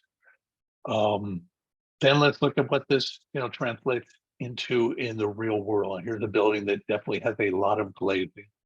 I don't know if it's east, south, or west. It's certainly not north because it's got direct sunlight on it. And there's a lot of glass. And most of the shades are drawn. Now, I'm not quite sure what's happening here is the point we're supposed to make with this slide is, well, there's too much glass, and most of these apartments or condos or hotel rooms or whatever they are overheating. And so everybody's drawn their blind. That's a reasonable conclusion. I mean, there are other possible explanations, but we don't need to go there, okay? The point is, too much glass is a problem. And you can actually see this building in the back here might have the same problem. Maybe it does on this space right here, but it's not getting any direct sunlight here, as is this building, no direct sunlight here. And you can see none of these shades are drawn, but this looks like it might be a stairwell. So I'm not quite sure. Anyway, look at buildings as you're designing to figure out what's going to be happening with the glazing. In passive houses, we tend to go for less glaze, and we want just the right amount. It's like Goldilocks, not too much, not too little, just the right amount. And just the right amount is typically not going to be a whole surface full of glass like this building. It's going to be more like this, where you get just enough sunlight to keep these interior spaces warm, comfortable, but not overheated. And that's our goal. There are different shading strategies. And we always talk about shading when it comes to passive houses. One possible strategy is shading, actual blinds of one kind or another. And you can put them on the outside, you can put them on the inside. Both are suitable depending on the circumstances. Now, what happens with external shades, usually you can get movable shades on the outside, but they're not that common here in North America. They're actually pretty common in Europe, in the hotter climates, where they'll actually have shades that come down and totally shut off the window on the south-facing side to cut off the all solar radiation for that part of the day when it could get really hot. But we don't do that much here. Again, I have a client in Southern California that does that. We're more inclined to go for internal shades, which can help. The problem with internal shades is that once the solar radiation hits the window and comes through the window, it's already in the building. So putting interior shades on doesn't really do as much, doesn't do nearly as much as an external shade that's properly designed. The solar radiation gets in, it doesn't necessarily hit the surfaces of the building as shown on the right, okay, because it's blocked from hitting the surfaces, but it gets in and it heats up the air and it heats up the interior surface of the shade itself. And so a lot of that heat still gets in the building. And at that point, it's too late. So you need to get rid of that heat, with air conditioning or cross ventilation or something like that. So it's better than nothing, but it's not the most effective shading strategy. Exterior shading is more effective. There are different ways to do that. Some of these are quite exotic. I don't see most of these. I see basically this type of overhang. That's really common for Southern. And I see these sometimes for east and west orientation. This doesn't really work for east or west. And that's because the sun angle on the east and west is lower. And so the south-facing sun is going to be higher above it. So this will block it, but the east-facing sun is going to be lower. So it's still going to get in the window. Same thing on the west-facing. And west-facing is actually the worst of the two out of the east and the west. So if you've got issues with east and west-facing solar exposure, you need to look at something other than this if you really want to control it. These shades right here are just variations on this. I don't see this kind of thing all that much. Occasionally I'll see this, but I've never seen anything like this. I've never seen anything like this. This I'll see is more like a pergola where it's like a deck, or not a deck, but an overhang of a shaded porch or a deck on a first floor where there's a patio, and this kind of thing is above it to mitigate the shade during the summer. I've seen that, but not as a window. I've seen it as bigger structures. And here's an exterior blind example. You can spend a lot of money on exterior blinds, fancy control mechanisms that are controlled by the amount of solar radiation hitting them, or their exterior temperature, or the interior temperature, or a variety of things, electronically or human control. There are lots of options there, but I don't see that very often. Here's a couple of more natural examples. You can use decks to provide shading. Now, these aren't movable or operable or anything like that, but during the summer, these effectively shade to a certain extent what's below them. Okay, now it depends on the sun angle, and remember the azimuth of these things. So this is one effective strategy. I've seen these. Okay, these are basically sliding screens where you can take and slide these over the window or unslide them. These are great, but they do require human intervention. All right, but they're relatively inexpensive and they work pretty well. I've seen these in a few spots. And then here's typical overhangs. My notes have said that these are drop-down shades that, depending on the time of day or the user thumbing, there are slats here that can drop down. Now, I don't really see that happening. These look like fixed structures to me, but I can't tell. Maybe there are slats that do drop down here. They would have to be controlled from inside. When we design a passive house and when we analyze it, we do solar studies. Now, these don't have to be complicated. They won't have to go back and do the modeling that I showed you the examples for the commercial buildings. We can actually just do this in the 3D CAD programs. I know, for instance, you can do this in Revit. You can do it in Archicad. You can do it in SketchUp, which is what I use when I'm analyzing a passive house building. So you can look at the amount of solar exposure that gets in a building or hits the surface at any time of the day or night on any month out of the year. So at the very least, when you do an initial passive house design, you should do this just to see what kind of solar exposure you're getting. And that's partly for comfort and daylighting. It's not so much for solar radiation. That's a separate thing, which we're going to talk about.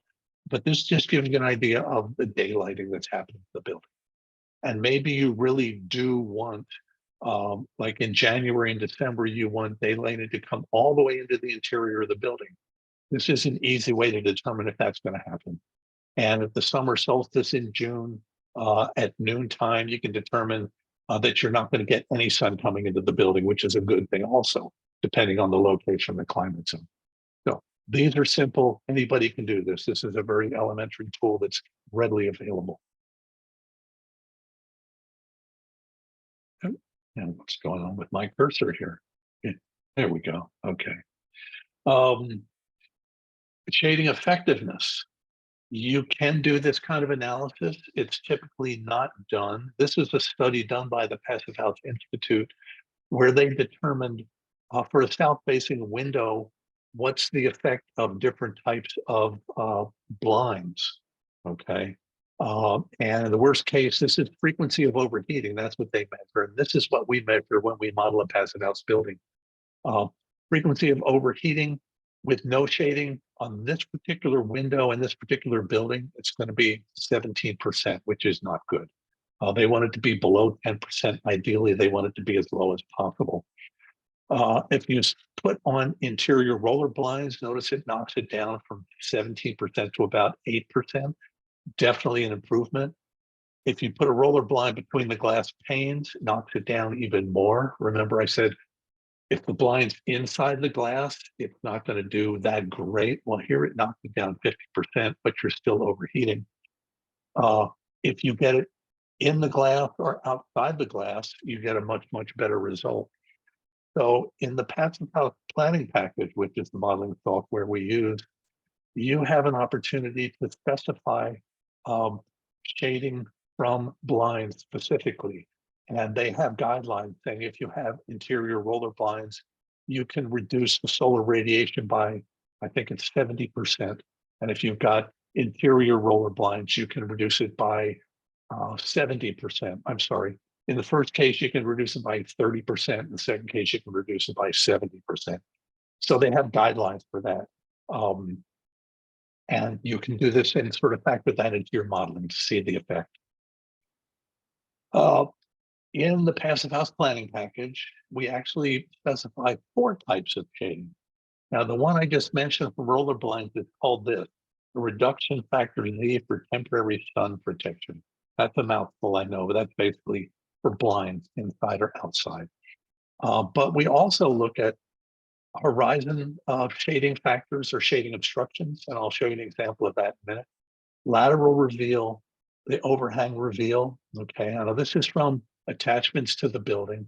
This is from the way the windows are installed. Okay, and this is from everything else. And again, I'll talk about that a little bit more in a minute. But let's look at an example. Okay, here's overhangs on the building. We factor that in. Okay, we factor in the depth of the overhang and the distance from the glazing. Okay, here's the distance of the overhang and here's the depth of the overhang. We also look at the height of the window and the depth in which it's installed in the wall assembly. Okay, and it's amazing. You can take a window and move it horizontally in and out of a wall assembly, and the effect on the performance of the building is pretty significant. It can make the difference between too much solar radiation and not enough solar radiation. So it's not uncommon for us to just play with that and determine where the best place is, and then get that in the construction drawing. We also look at horizontal obstructions, things like trees. More typically, it's going to be buildings and things like that. And we need to know how far away they are and how tall they are. Okay, all this gets factored in when you're looking at the solar radiation in a particular window. Then we want to factor in, remember I said there was this category for, here's all other stuff. Okay, and we do it for winter and summer. Well, all other stuff is really hard to calculate because it could be mountains, it could be other buildings, it could be trees in the summertime and the wintertime, and so on and so forth. The only really effective way to do this is to use a plugin for SketchUp called Design PH. Now, SketchUp is a three-dimensional modeling program that comes in a variety of sizes and costs and availabilities and things like that. What you really need to do is get SketchUp Pro, and then you get Design PH, and it's a plugin for SketchUp Pro. And what it does is it helps you analyze a passive house building. This is designed to work specifically with the passive house planning package, and it does an amazing job of doing shading analysis. And so it takes every window and looks at it with some ray tracing algorithms that are way too complicated for me to understand. And I honestly really don't care because it does it and I don't have to. Because I've done this kind of shading analysis without Design PH and it's excruciating. So if you're going to design and analyze passive houses, just get SketchUp, just get Design PH. That's what I'll say about that. It's an amazing tool, quite honestly. So I think it does the job. Okay, so that's shading analysis. It's complicated. There are a lot of factors. Let's talk about more window factors. All right. Talked about orientation. We just talked about shading quite a bit. We're going to talk about solar heat gain coefficient. I've touched on air tightness. Okay, you want airtight windows. I've touched on the U frame. I've touched on the U glazing value. I've touched on the psi value of the spacer. I didn't call it a psi value, but that's what it is. And we're going to talk about installation and integration. All these things come into play on a passive house building. And remember, these are the weakest links in the building assembly. So we need to pay the most attention to these because there's a lot of accidents. Traditional windows, here's an American double hung. Don't ever buy these. They leak like a sieve and their performance is usually pretty bad. Here's a typical passive house window, at least in Europe. Really nice wood frame, tilt and turn, tight, airtight, good performance, good specifications all around. Here's a repeat of the components with a little more detail. Here's the IGU, triple pane. Typically you're going to need warm edge spacers as opposed to just traditional spacers, and I'll talk about that some more.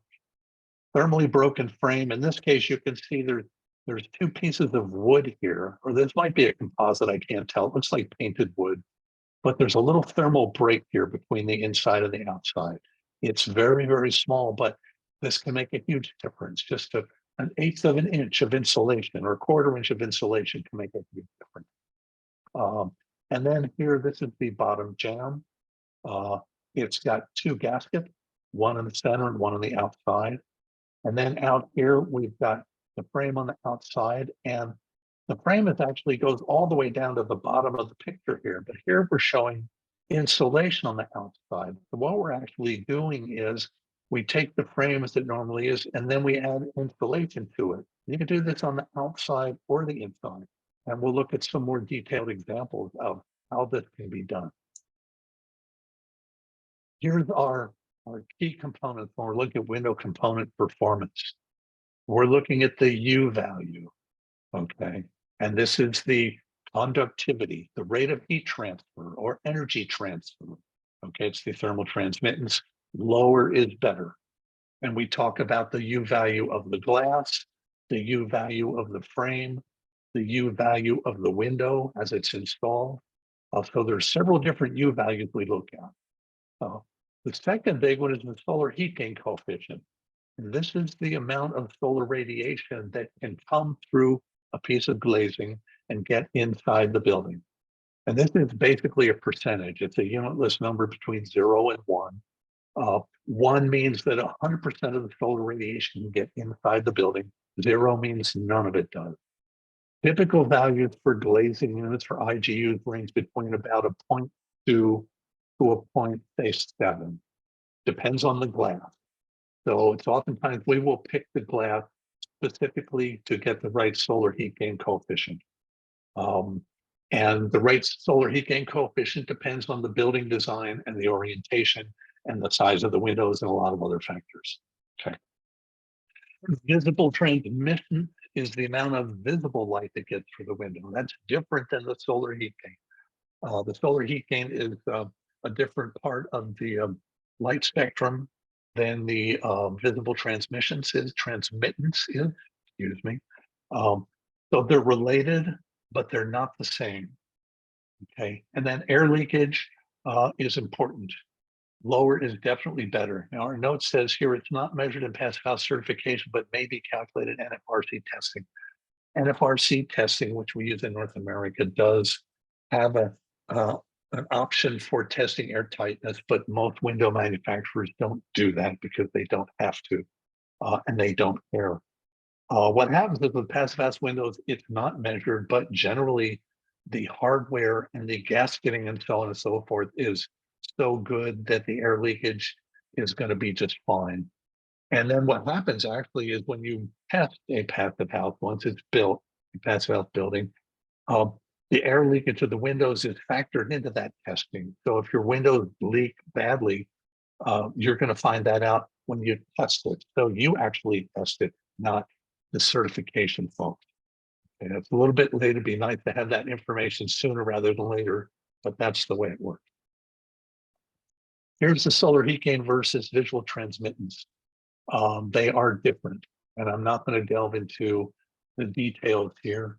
A low E coating typically blocks solar heat gain coefficient. That's this up on the top. It may or may not block visible light transmittance. It depends on the low E coating. Okay, if you have clear glazing with no low E coating, the amount of visual and solar heat gain transmittance are about the same. Okay, they're similar between 1 and 1.2. And depending on what you do here, you can block one or both. Okay, with a bronze tint, for instance, you can block both light and heat. Probably don't want to do that, but you can get glass that can do that kind of thing. I'm finding that visible transmittance is very important to people who occupy the buildings and architects. People who specify glazing don't generally think about that too much. And the passive house world thinks more about the solar heat gain coefficient. But it's important to have the other design professionals and the building occupants involved in the discussion because they're going to bring up visual transmittance typically. Here's a relationship between low E coating and solar heat gain coefficient. This is way too complicated a graph. I would say here's visible light and infrared light. So the more you have you can get different types of low E coatings, and some of them block infrared better than others. Okay, that's the lesson here. And you can, when you go to a glass manufacturer, which normally you won't do, but if you design passive houses or model them, you're going to end up getting glass information, and you look at these numbers to determine what's going to work best for the building that you're involved in. So you pick the glass that's going to work best for the situation, for the building. Sometimes it's going to be clear glass. Sometimes it's going to be a low solar gain, low E. Sometimes it's going to be something in the middle. It all depends on a lot of factors. It's not just on the glass. That's just one factor. Different types of glass. Okay. We've talked about, here's the UG of the glazing. That's the U factor of the glazing. Single glass is about it's a U of 1 is about an R of 1. Remember, they're the inverse. U of 0.5 is about an R of 2. A U of 0.18 is about an R of 5, and a U of 0.09 is about an R10. So as the U goes down, the R goes up, and as the amount of glass and the quality of the IGU goes up, the U value goes down. And as a result of that, okay, the interior surface temperature under some climate conditions, which aren't specified here, are going to be closer to approaching the interior surface temperatures, which is what you want. Remember comfort criteria. No surface temperature discomfort from cold surfaces on windows. Now here it shows the solar heat gain coefficient going down, or they are having different ranges. This is true, but I don't want you to think there's not necessarily a direct correlation between a U value and a solar heat gain coefficient. You'll notice here it shows with triple glass, you can get from a 0.4 to a 0.62.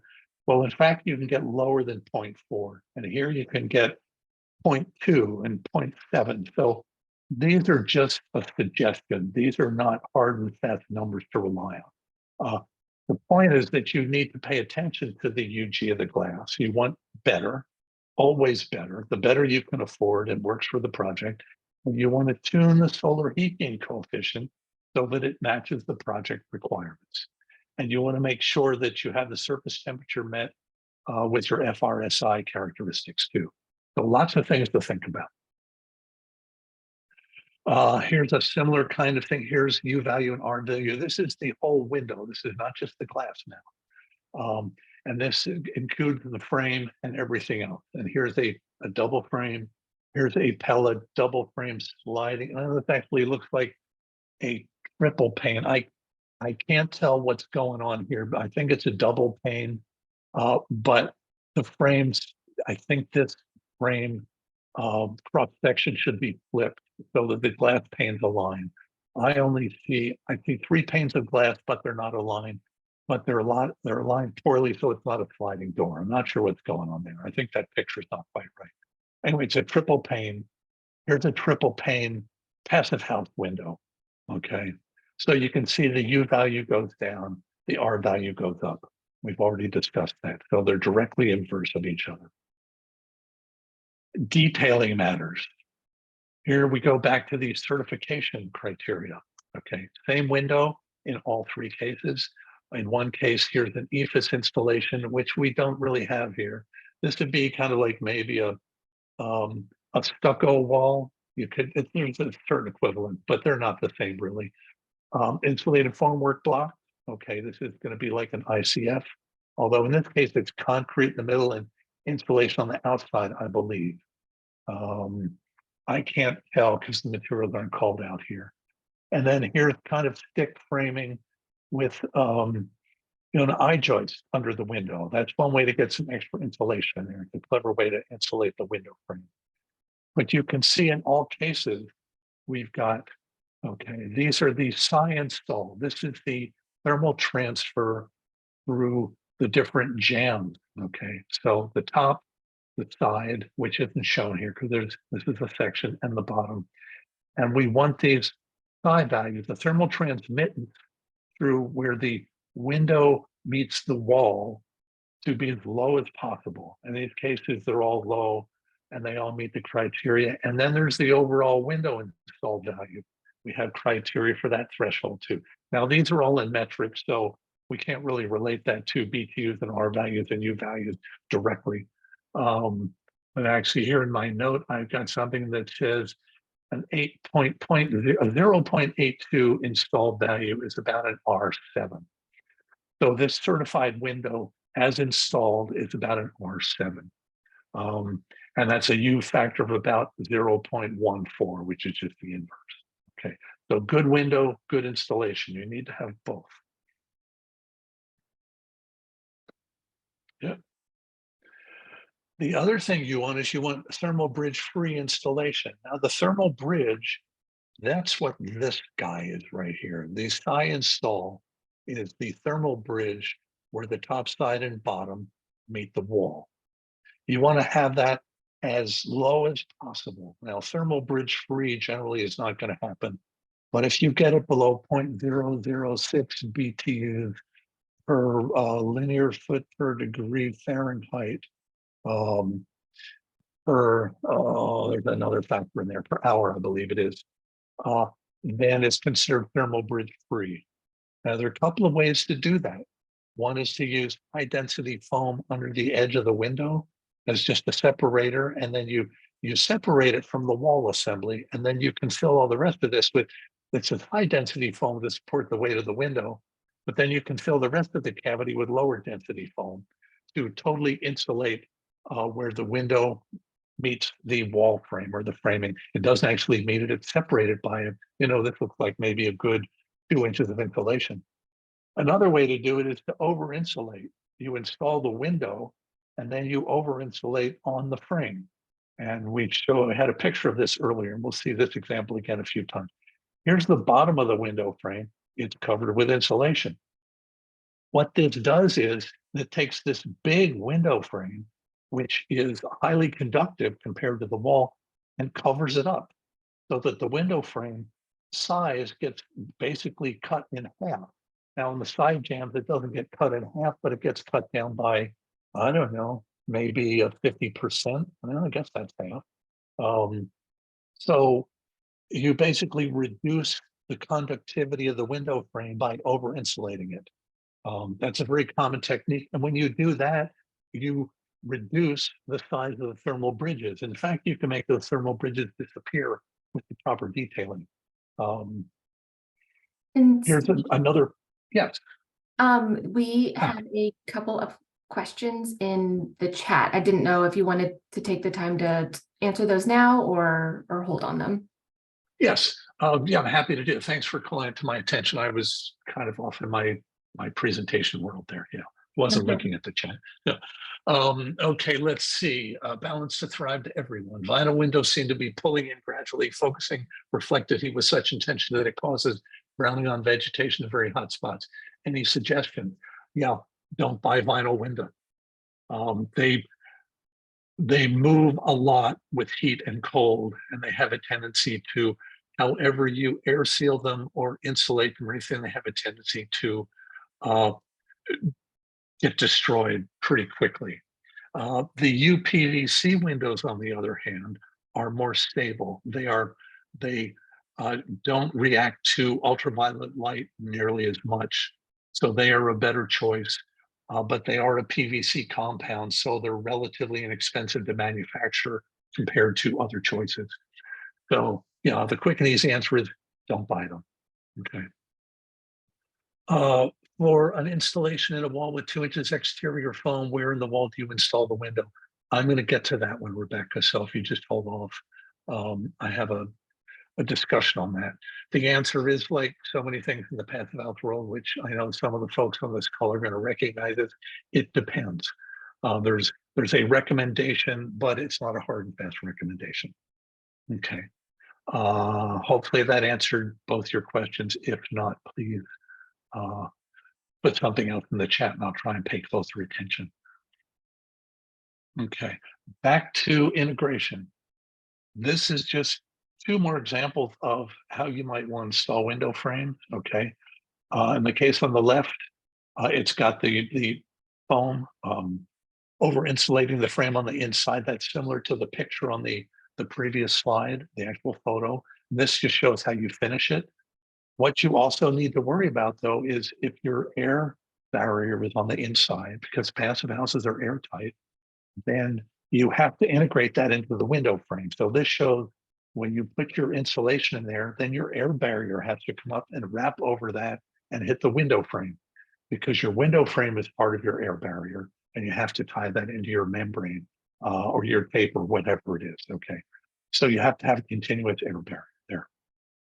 And then on the outside, it shows how you integrate it into your water barrier, okay, which is the gray stuff. So you bring that up and you wrap that up on the frame and you attach that to the frame. And then you put in, there's foam on the outside there. It doesn't matter if the water hits the foam, but you've got to have the water so that it drains off the foam and down your rain screen. If any moisture gets in there, or this could be the drainage from the window itself, okay. And then here's your vent. Okay, so that's all the red stuff. This is your rain screen venting, and then the A water barrier on the outside is your bulk water barrier as well. So you have to integrate all this stuff. I see another question from Balance to Thrive, or G.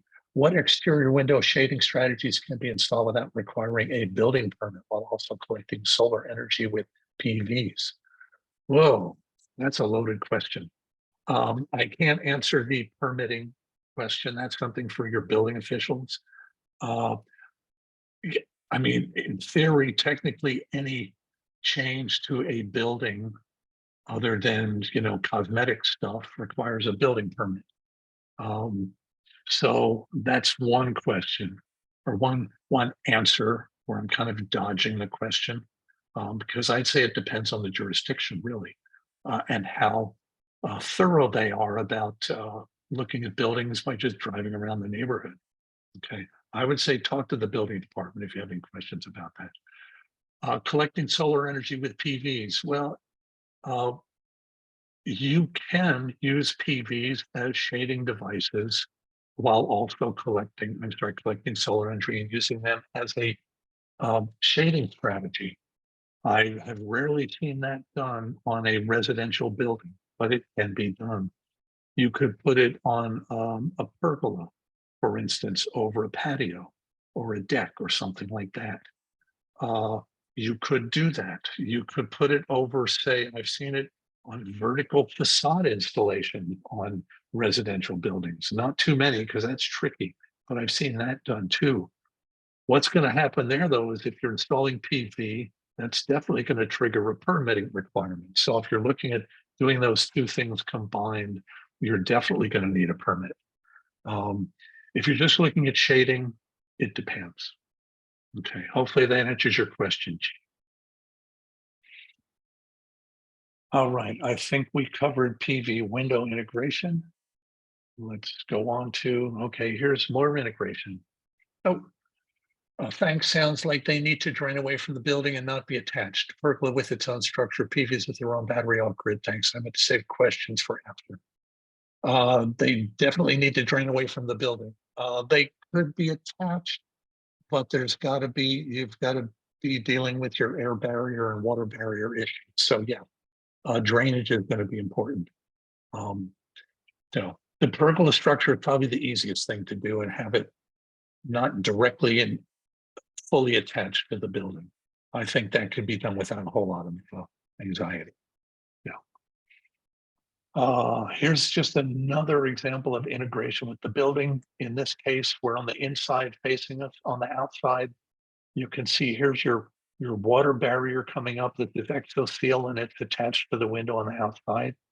Here you can see a foam gasket underneath. So this is insulation. This blue tape is your air barrier on the inside, tying into the Intello air barrier on the inside. So in this case, there's no over insulation. Okay. If you did, it would be done on the inside, but here I guess they didn't want that or didn't need it. And this just little insulation gasket was sufficient. So there are lots of different ways to do this, but you need to pay careful attention to the window install detail. Absolutely positively. That's whenever I work on a passive house, when I talk to the architect as early as possible, I say, once we figured out what kind of window we want, or maybe even before that, maybe, and I say, okay, we need to figure out how it's going to be installed in the wall assembly, or the wall assemblies, or if it's a sliding door on the floor assembly. These are critical details because these are the weakest performance points. So we always look at this and we always do the analysis on it. Here's yet another example. This is a commercial building with exterior insulation where they've got this exoskeleton to hold the insulation in place. It's these metal vertical bars here, Ziegers, I guess they're called. And they're attached to the building, and I'll talk about that in a second. But here you can see that the window is installed and the window jamb is taped with an air and water barrier type material. And then it's taped at the bottom. This looks like it's caulked with backer rod and caulk. And we'll look at that in a few minutes too. And then there's a window. And this is really a picture for the construction crew to figure out how to do this. They probably also had a physical mock-up showing that as well.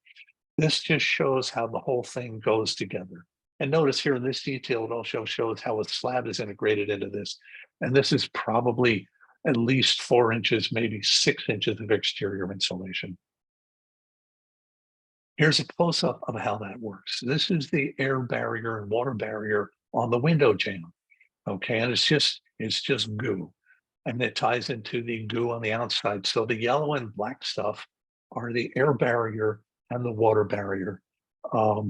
for the whole building. That's how they accomplish those two tasks with this one liquid membrane. And then the rain screen, this clip right here with the Z-girts are metal and they're conductors, and you don't want metal touching the building. So they stand off the metal Z-girts with a fiberglass rain screen clip. This is for commercial buildings. This is a very common approach. If you need metal on the outside, you stand it off with something that's not conductive. And you can get these for residential buildings and commercial buildings. And notice once they put the window in place, they tie it into the air and water barrier here with just more goo. So this is how they air and water seal the window. Now, of course, they're going to finish it off on the outside, so that's all going to get hidden. But that's how they did that. And they did the same thing in the bottom. It doesn't look quite as completed, but it is.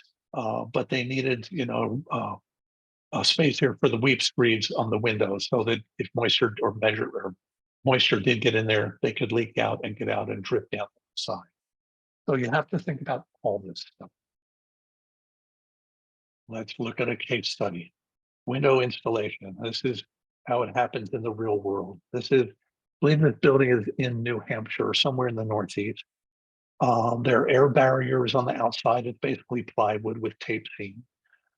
Their air and water barrier on the roof is a membrane of some sort that gets tied into the air barrier here. Now, the water barrier here is not finished, okay? Hasn't been put on yet. They need to install the window first. So the other thing that comes into play is sequencing. You need to know what to do first in order to make sure that everything gets properly installed. That's why the detailing is so important. So in this case, they have a handful of really big windows. They normally come like this, in their own little pallet. You need a forklift or something to raise them up.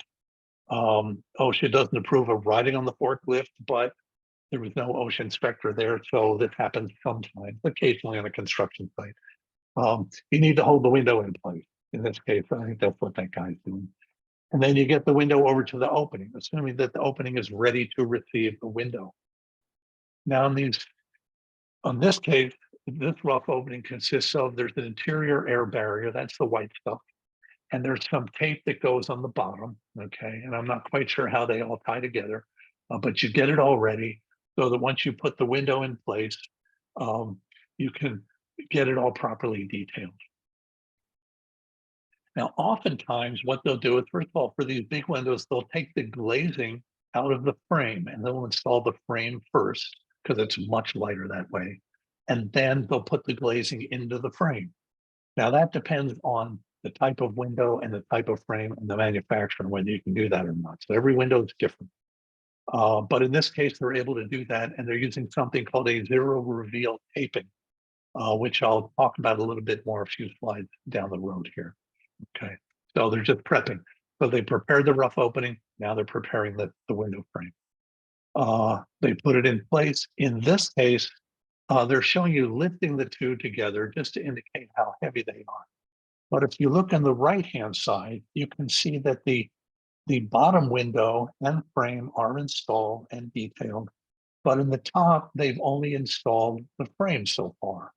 And that's because they want to do the glazing separately. And I think it's possible that the IGU on the left-hand side goes with the frame that's on the upper picture on the right. I'm not sure. It looks like it actually, because it's got a handle and it's got a mechanism and so on and so forth. So if you can do it, separate them out. But even so, the glass is still going to be heavy. These things can be very heavy. Once you get them installed, then you have to integrate them with all the other details. And here they show the zero reveal tape. What's going to happen is the tape is stuck to the bottom of the window. So the air barrier comes up and hits the bottom of the window. Then they're going to fold it down. They're going to take off the blue tape stubs, fold it down over what looks like some insulation here. I can't tell what this material is. It looks like it's high density insulation. Fold it down over that. Then the air barrier from down below is going to get folded up and over the windowsill and meets this. And they're going to tape that seam. So that's how that all fits together. This way, you don't have any air barrier material on the window frame, on the visible surfaces of the window frame. It's all underneath. Okay, a nice clean installation. This is what it looks like when you're done. They still haven't completed the air barrier installation here. Okay, you can see there's that zero reveal tape, but they've got the window in. They've got it installed. The mechanism's working. They might need to adjust it, but they're 2/3 done. And then they go ahead and tie the windows into the air barrier, in this case, which is on the inside. All right. For large openings, this can be a bear. This is the same project, but there's a big lift and slide fixed window swing door combination. Okay, really huge. This probably altogether weighs, I don't know, 300 or 400 pounds, something like that. They come in trucks because they're big. And they come and notice here, they have their own little pallets. And again, you need a forklift with a fancy lift to make this all work. To get it off the truck and get it towards the building. In this particular case, this company actually sent a guy over from Germany to supervise the construction of the windows and the doors. This frame itself came unassembled, and he was the guy who put it together so they could make all this work. Notice it's a really big unit. They installed the frame itself. Then they brought in the glazing one panel at a time. And on the left is a lift and slide door. In the middle is this big hunk of glass. It's triple pane glass, so it's going to be heavy. And then on the right, I think we'll see that next, is a swing door right here. Actually, that looks like that might be a lift and slide door, or they have not yet installed it. It's just leaning up against there, I think. This is lift and slide component here. That slide doesn't show it. I'm not sure. I think this is a swing door right here, but it might be lift and slide. Either way, it doesn't matter. The point is, you do it in pieces. You're really careful. It requires expertise, and you have to pay attention to the detailing to make sure that you tie it all together. Now, notice they've got their zero reveal tape was installed here on the edges, okay, around the top and the bottom. And then they're going to, here's their air barrier and their water barriers from up on the roof. This is going to come down and cover the surfaces all over here. So they end up tying it all together at some point. So you have a continuous air and water barrier on the outside. This is what it looks like when everything's installed. Okay. Probably a couple of days of pretty hefty construction. Oh yeah, and there's a swing door over there. It might be a window, but it's big enough to be a door. Here's the integration. Okay, we had the zero reveal tape came out here, and then they tied it together. This is on the outside. Okay, tied it together. Here's how they attached the window. Here's jam extension. Here's insulation. This looks just really sloppy and messy. It's because it's not totally finished. These are different parts of the air and water barrier, all this blue tape, and the plywood coverage has not happened yet. So they're going to bring the actual air and water barrier membrane down, cover most of this up, and tape it to all of this stuff. But they tape the heck out of this, so it's probably pretty airtight. Here's the thermal layer. This is what happens once, see, they get it nice and cleaned up, and you don't even see any of that messy stuff anymore. This is Gutex insulation. It's a wood fiber insulation. Notice it comes as a tongue and a groove. And this actually is an air and water barrier itself, and an insulation as well. So this is airtight. It's paraffin impregnated, so it does shed water. And they tie that into the plywood and the air barrier. So they kind of have like a double air barrier here. This is insulation, so it's not totally airtight, but it is watertight. So the real air barrier is the plywood.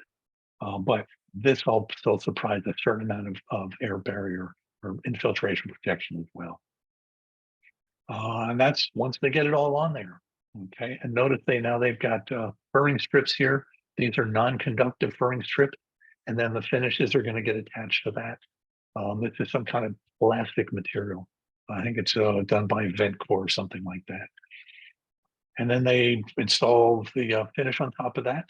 And notice it integrates really nicely with the windows. So nice and clean finish there, so it all looks good. And this is what it looks like before it's nice and cleanly finished. And then the whole building is done. And notice we have on the outside in the winter, on the outside the windows, we have snow on the window sills and on the roof, and none of this is melting. That essentially means that no heat from the the building is migrating from the inside to the outside. If it was, this snow would be melting and this snow would be melting. So we've got a good tight passive house envelope and a good thermal envelope. Okay, let's go ahead and do another break. Since we did 5 minutes before, let's just do another 5 minutes. I want to make sure we get through all the material and have time for questions at the end. So it's 11:15. Why don't we come back at 11:20? And in the meantime, if you have questions, go ahead and throw them in the chat, please. Thank you.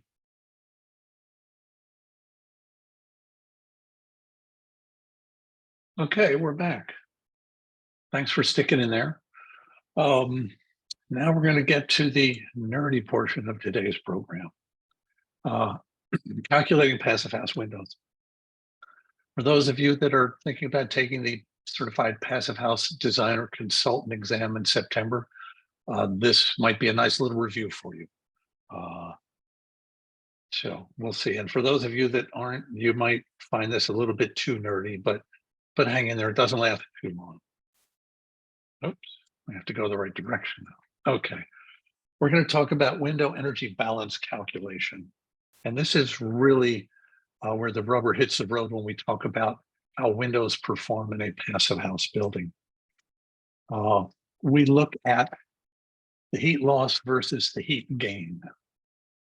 Okay, heat gets lost. And again, when I say heat, we basically mean thermal energy. So it could be heating or cooling, depending on the climate zone and the climate conditions and the time of year. But it's easier just to say heat. Okay. Now, when we say heat gain, excuse me, we actually do mean heat.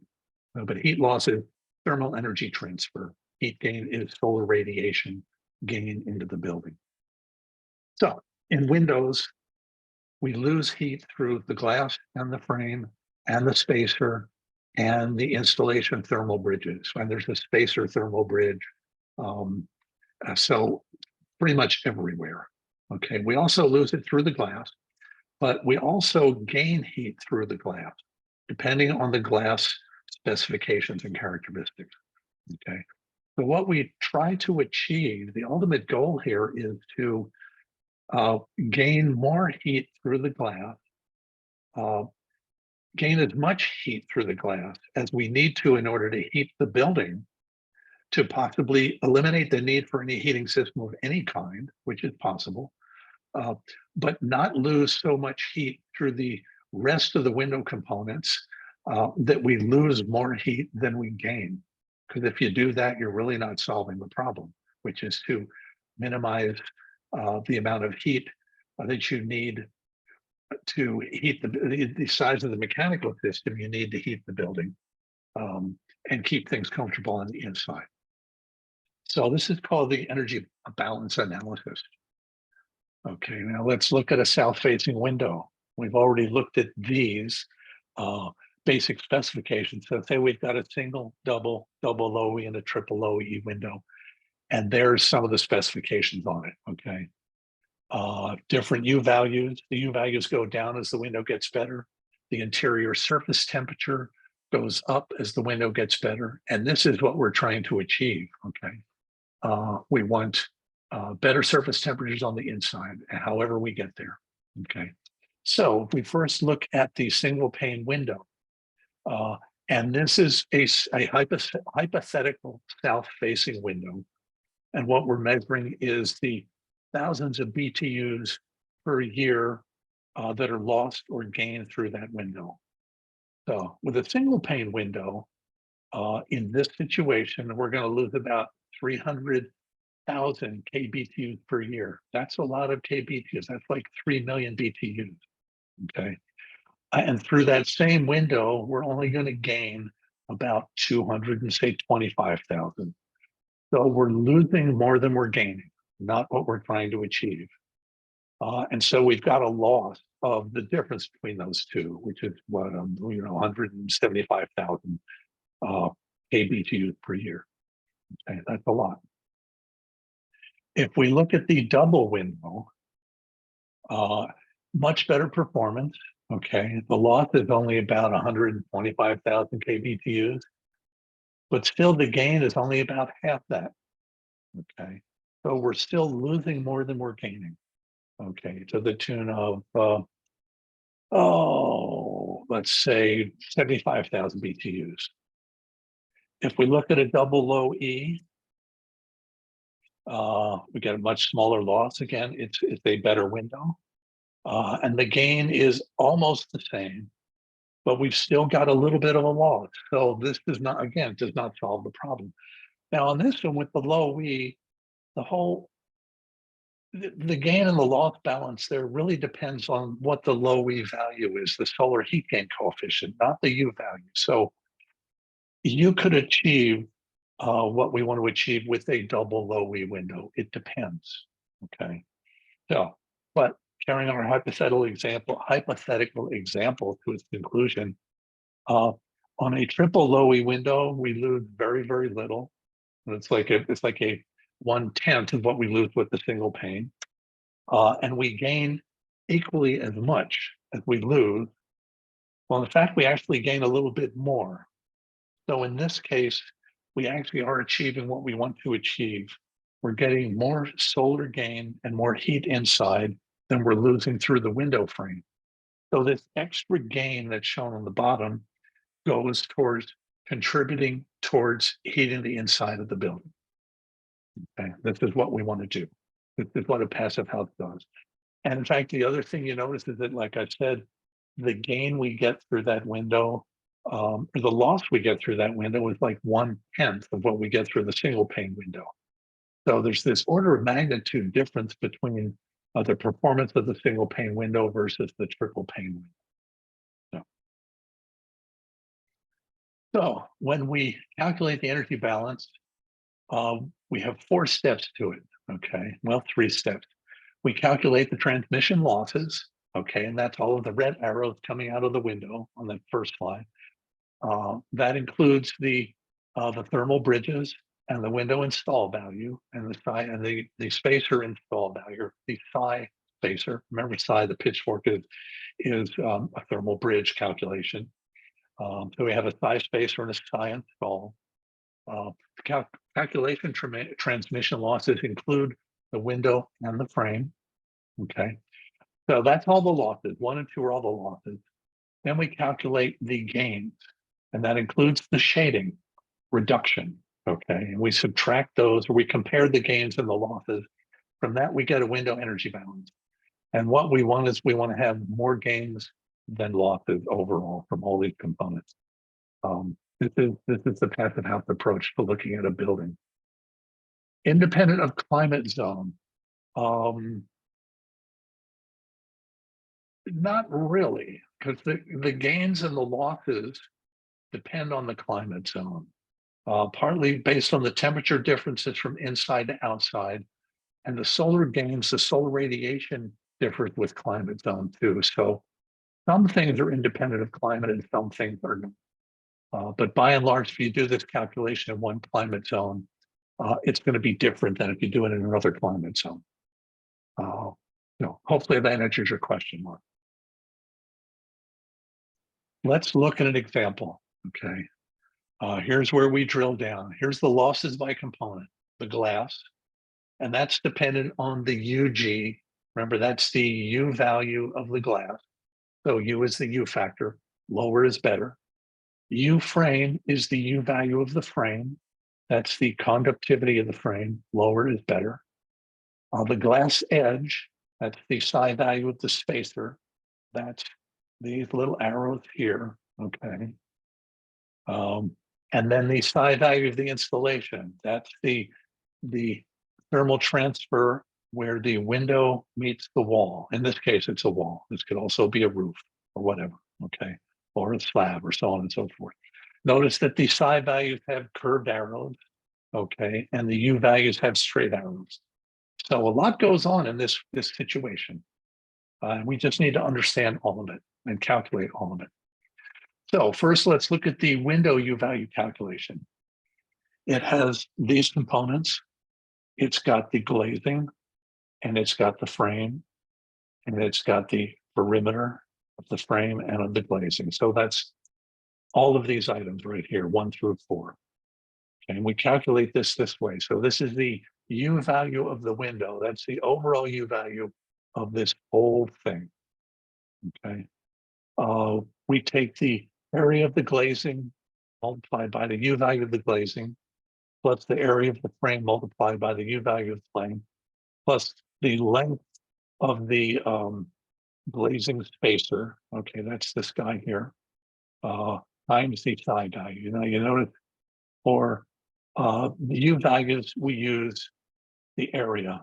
For psi values, we use the length. That's the difference between the two. A psi value is basically a linear transmission or heat movement, and a U value is basically a surface heat transmission or law. Okay. Take all that, add these things all up. Okay, here's the psi value of the spacer, here's the psi value of the install. Add all those up and divide them by the area of the glazing and the area of the frame combined. Okay, so that's the area of the whole thing. That gives us the U value of the window. So this is the first thing. This is our window losses. Okay, so here's again, reiterating U value of the glass, U value of the frame, U value of the window. That's what this equation is showing. And then the final thing we have to calculate is the U value of the installed window. This is where we bring the wall assembly into play, and we'll talk about that in a minute. Okay, here's an example. Okay, a 4060 window. The frame is 4 inches, except on the bottom it's 6 inches. Here's the U value of the glass in the frame. Here's the psi value of the spacer and the psi value of the installation. Now, in order to actually do this, what they recommend is you go ahead and draw a picture of the window, calculate the area of the whole thing, then calculate the area of the glass, and subtract the area of the glass from the area of the whole thing. It's much easier to calculate the area of the frame that way than to go and do, I've got 4 inches by 4 inches and 4 inches by 5, and all that stuff. It's just easier to do, X by Y minus X by Y, and you're done. So you can do it any way you want, but that's a recommendation. So for this particular window, here's what we're looking at. Here's the glass, here's the frame. Okay, here's the glass and the frame. There's the areas, okay. Here's the area of the frame, all right. So notice they took that and they subtracted that from this to get you area of the glass. I'm sorry, I take that back. Here's the area of the window, the area of the glass.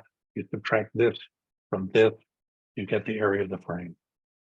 Then for the spacer, you just add up the length of the 4 sides of the glass.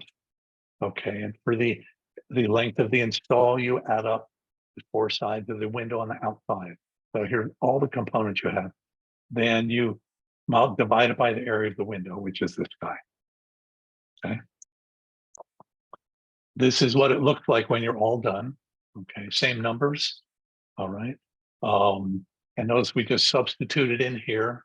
The various things. Here's the area of the glass. Here's the area of the window. Here's the length of the spacer. Here's the length of the installation. And here's the U values and the psi values. Add them all up.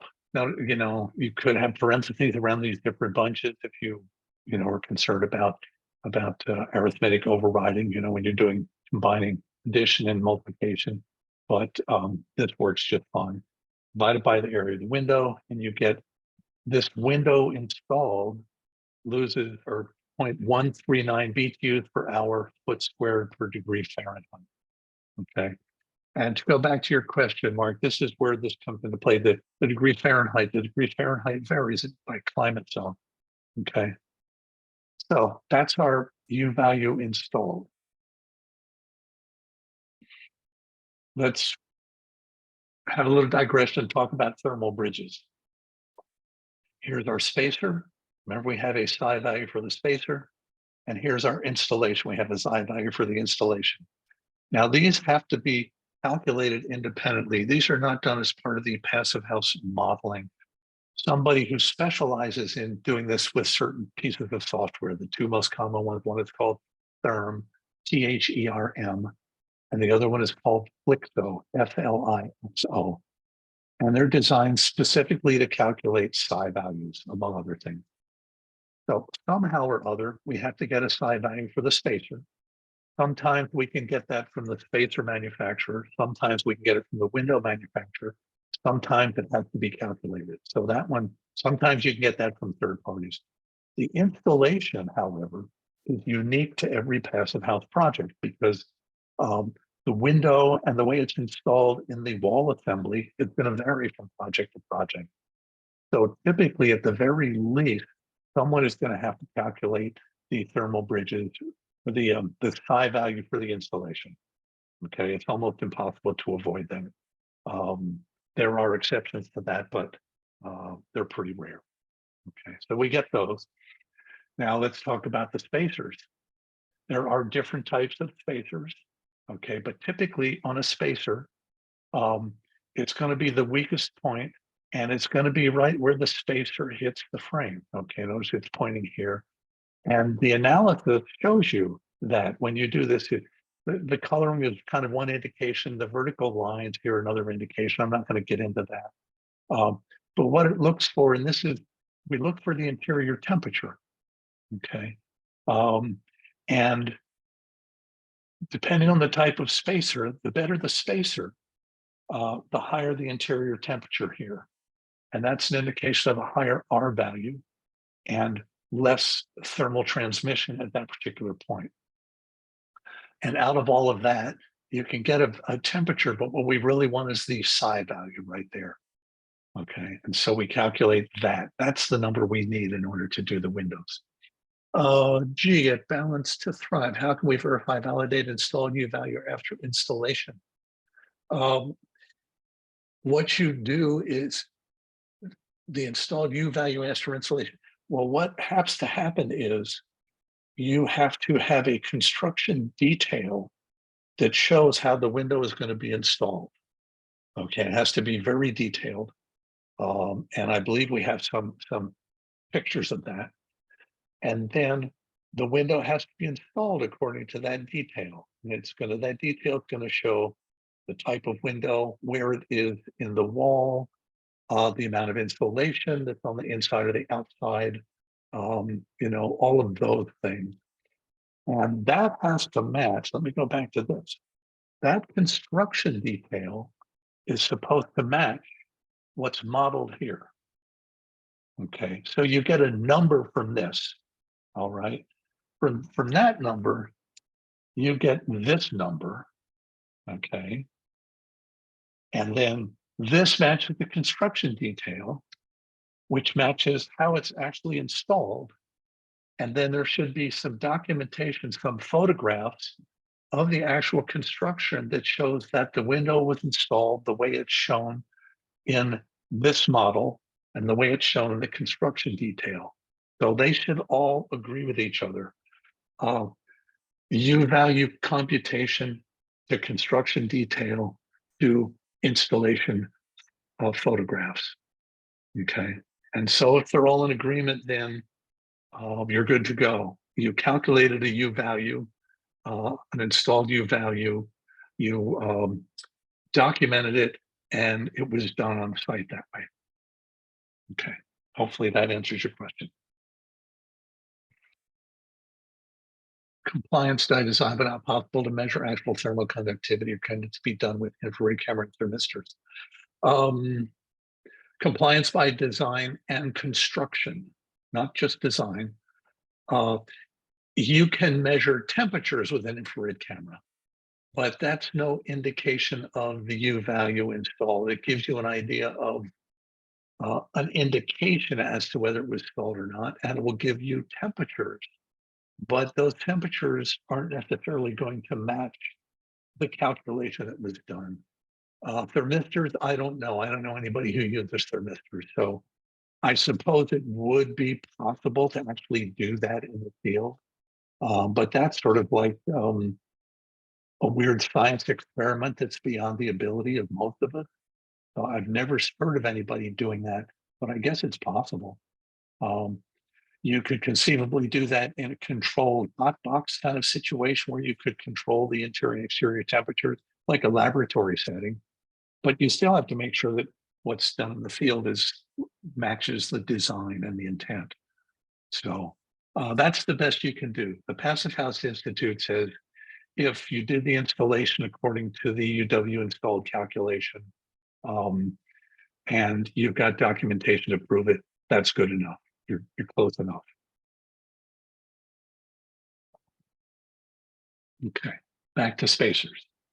The better the spacer, the higher the interior temperatures, the lower the psi value of the install. And typically a good spacer, you're going to see a psi value in a 0.02 range. And a bad spacer, a 0.05 range. So these are not, I mean, a 0.044 has an R value of, 6.4, which is not that bad. That's pretty good. But compared to everything else in that whole situation, it's going to be the weak point. So you really want to get the best spacers you can. And oftentimes you need to have a conversation with the window manufacturer or the glass manufacturer and say, yes, I want thermic spacers. Please give those to me. In the passive house world, stainless steel is pretty common. That's kind of like the default. So we see that, regularly. Okay. Glazing bars. Okay, this is just an example of things that can go wrong. Okay. This is a bad spacer, and I'm not quite sure. The glazing bar here is really this. Okay. So this is a bad installation as well. The spacer might be okay, but the overall installation is not so good because of the glazing bar. And so this is why you have to take this whole thing and do the finite element analysis with thermoflexo, because you're looking for the weak spot and you want to see what the temperature there is going to be. And remember, we want to look for an FRSI value there of a certain value in order to have assurances that you're not going to have the condensation occurring. Okay. So that's what this is all about. Here's an indication of the psi value for the installation. Okay, this is what the pretty picture looks like. It has thermographic lines here, which show the lines aren't shown here, but the colors kind of indicate that as well. Just the fact that everything is nice and pink or red on the inside doesn't mean that it's comfortable and you have good high proper temperatures. You still need to do the analysis to see what the lowest temperature in the FRSI is going to be for the window. Now, this is different than just for the spacer. Okay, we do the spacer as a separate computation, and then we do the window as it's installed. All right, and we're probably going to be finding that the weak spot is right here in the corner, but maybe not. You don't know. You don't know. So that's what the installation looks like. Here's a picture of the detail. Okay, notice we've got, there's plenty of wood here, plenty of wood. Here's insulation on the outside. Here's insulation. This is under the top sill. Here's some insulation here. Notice they over insulate a little bit here. They put some in there, and here's your finished material. So this is one way of detailing a passive house window. Now, without knowing what the final results are here for the numbers for the FRSI and the psi install, I can't tell you if this really is good or not. Looks pretty good on paper, though, I have to say. Your point of thermal entry is going to be through here. Whoops. It's going to be through here, up through here, and out this way, most likely, or up through here, through the wood and out this corner. But it might not be too bad because there's pretty good insulation. Okay. This comes to the question of window installation. I believe this was your question, Rebecca. Yes. The position. Okay. The recommended position is to put it in the middle of the insulation layer. Okay. Now, if it's a normal stick framed wall, that would be in the middle. Okay. So that's one consideration. However, and that's, we normally say, if you have no other criteria to go on, do that and you'll get the best results. However, there might be situations where putting it to the outside, you get more solar radiation, which you might want without a serious penalty in the psi value. Okay, and that's actually what we have here. We don't know what this wall looks like, but if we put this window to the outside, we see that our psi install is 0.011 and it's 0.006 here. So it's about twice as high here, but that's still pretty darn low. And notice that the interior temperature is 59 degrees, which is not a whole lot different than this 59 degrees. So this is not significantly worse than this. It's a little bit worse. Notice the psi install on the bottom is almost identical. Well, it is, the temperature is just a little bit different. So this is the first choice, but if this worked to your advantage from solar radiation perspective, it doesn't damage you that much from a UW install perspective. And notice the UW install here is 0.151 and here's 0.148. Not a big difference. Okay, so choice number one, choice number two is okay. Choice number three, going to the inside. This is for this wall installation. This is a bad choice. Because notice your surface temperatures are okay, but your psi install values are significantly worse. Okay, at least on the top. On the bottom, it's like twice as bad. But your UW install goes up by about 30%, 25%, something like that. So out of all three choices here, this is the worst one. And the other thing that's going to happen here is you're going to have a tremendous shading overhang on your window. So your solar radiation is not going to be, your incoming solar gains are going to be much lower, which is not a good thing. So I would not choose this one. Absolutely not. Unless you wanted shading. Okay. And again, if this didn't damage you overall, I would say your surface temperatures here seem to be okay by compared to these choices. But you're definitely going to be losing your window installed has gone from an R6.7 to an R4.6 overall. So this whole surface right there is dropped down by 25%.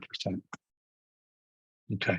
And if you do these kinds of things just by moving the window position and changing nothing else in the passive house planning package, you can see the effect it's going to have. And it can be significant, especially if there's a lot of glazing. Okay. Solid stud wood frame. This is probably not a good choice. This is not a terrible psi install, but you can do better than that. Okay, easily do better than that. Okay. And here, do we have an FRSI? No, we don't. Okay. But we're seeing here our temperature here. This is going to be our worst spot right there. Or it could be, I think it's going to be there. You can tell these lines are temperature gradient lines. So some of them have temperature markings on them. So this is the 62 line. We can't read it. This is the 62 line. So it's going to be about 60 degrees here. That's lower than we like. Okay. This one, double stud. So we took and they put some insulation on the inside. I mean, this is, I'm sorry, on the outside. I don't know how you would detail that really, because it's not showing. There would be some kind of coverage here, you know, some kind of flashing or something. So that's not showing. But it took and just took and put a hunk of insulation between the inside and the outside. And so your psi value went down from a 0.0, what was it, a 0.013 to a 0.006. So it went down by, 50%, or it went down by half, depending on how you want to do your math. Okay, so this is better. That's a good psi install value. Okay, but we can do even better than that. Let's just skip that one. Here's another choice here. Insulation on the outside, more insulation. Here we have a masonry layer on the outside. Oh, actually, let's go back here.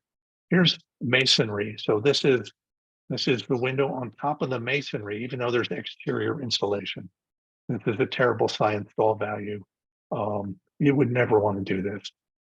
At the very least, you'd want to insulate on the outside and the inside. And here they've done just that, okay? Plus they've moved the window from on top of the masonry to on top, or at least closer to the insulation and on top of wood, which is a better insulator than masonry. So again, this works pretty well.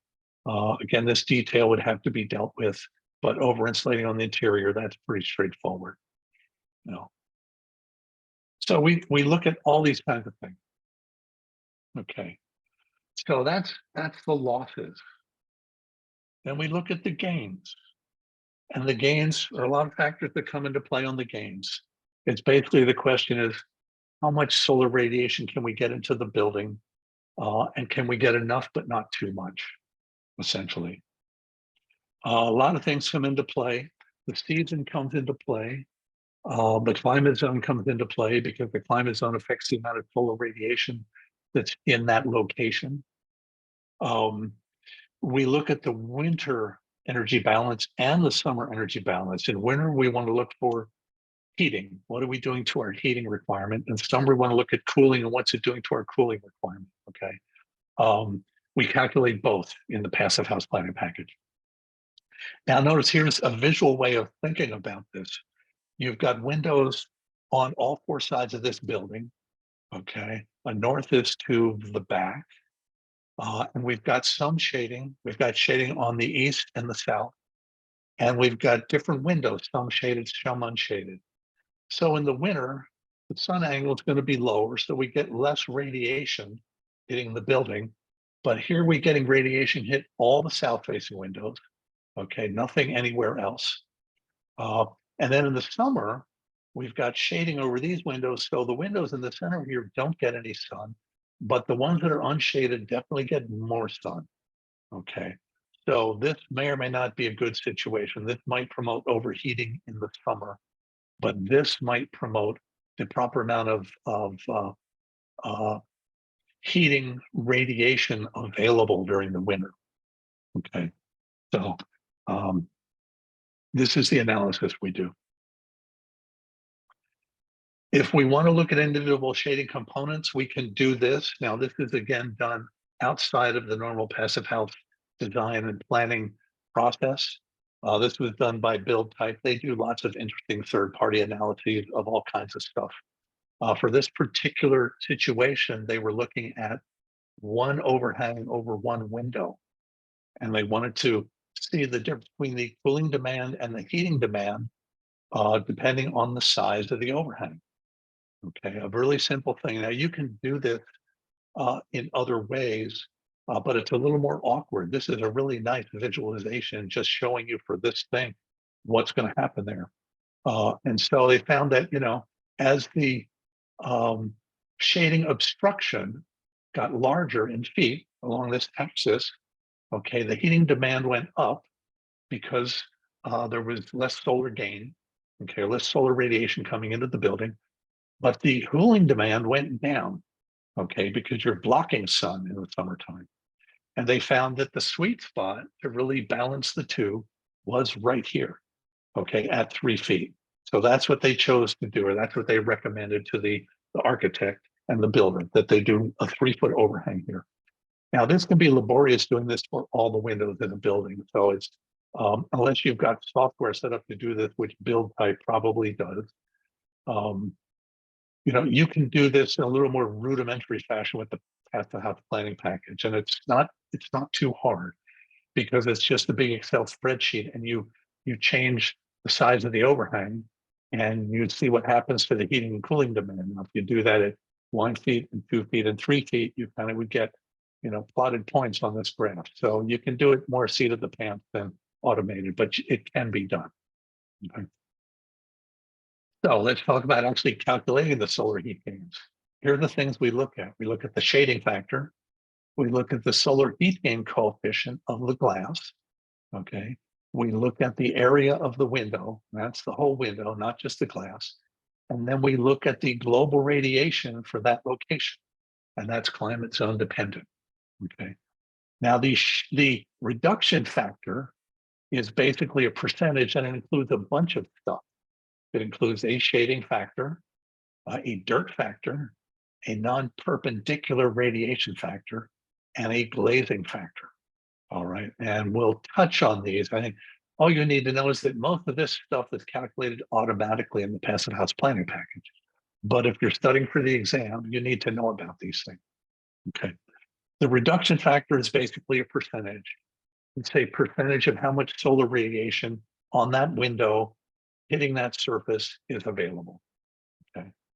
The solar heat gain coefficient, also unitless, is the percentage of solar heat gain that can get through that glazing.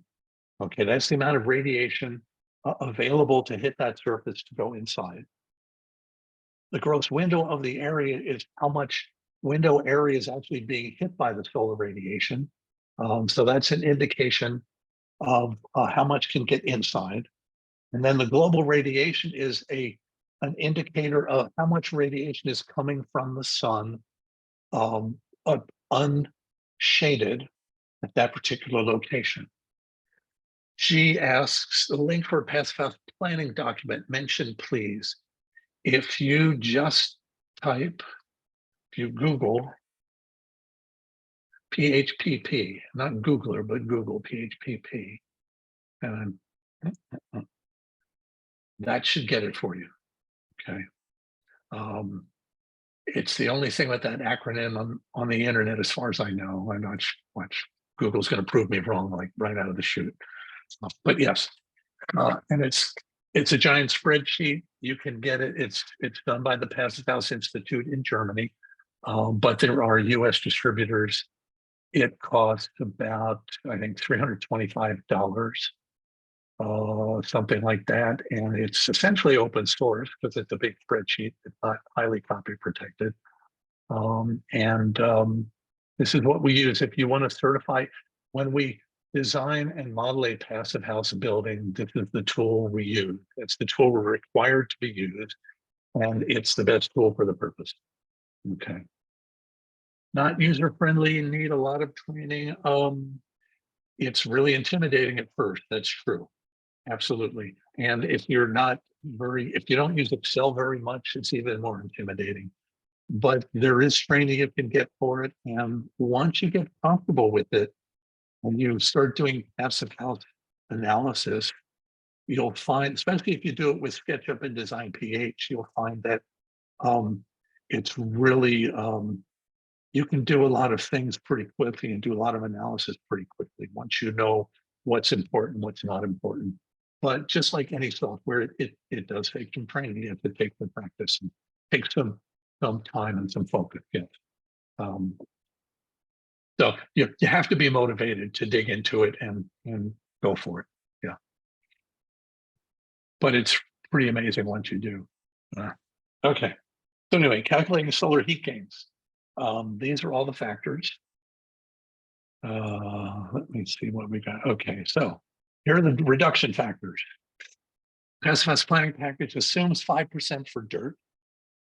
It assumes 15% for non-perpendicular solar radiation. That's radiation that's being bounced off of other things in the neighborhood. That's my understanding anyway. It assumes shading. Now the shading is calculated separately, okay? And it assumes solar heat gain coefficient, and that comes from, the specifications for the glazing. And it assumes a glazing fraction. So now when it does the calculation, it takes the whole window, but then it reduces that whole window amount by it takes out the frame portion essentially by the glazing versus frame fraction. Okay, and that depends on the size of the frame. And you tell the Passive House Planning Package the size of the frame, the dimensions on all four sides. And it takes all this stuff together and it puts together a reduction factor, a global reduction factor, different for each window. Okay, so here's an example. Here's the radiation. Here's the window size. Here's the solar heat gain coefficient. Here's the shading factor. Here's the glazing factor, the non-perpendicular radiation, and the dirt. Okay.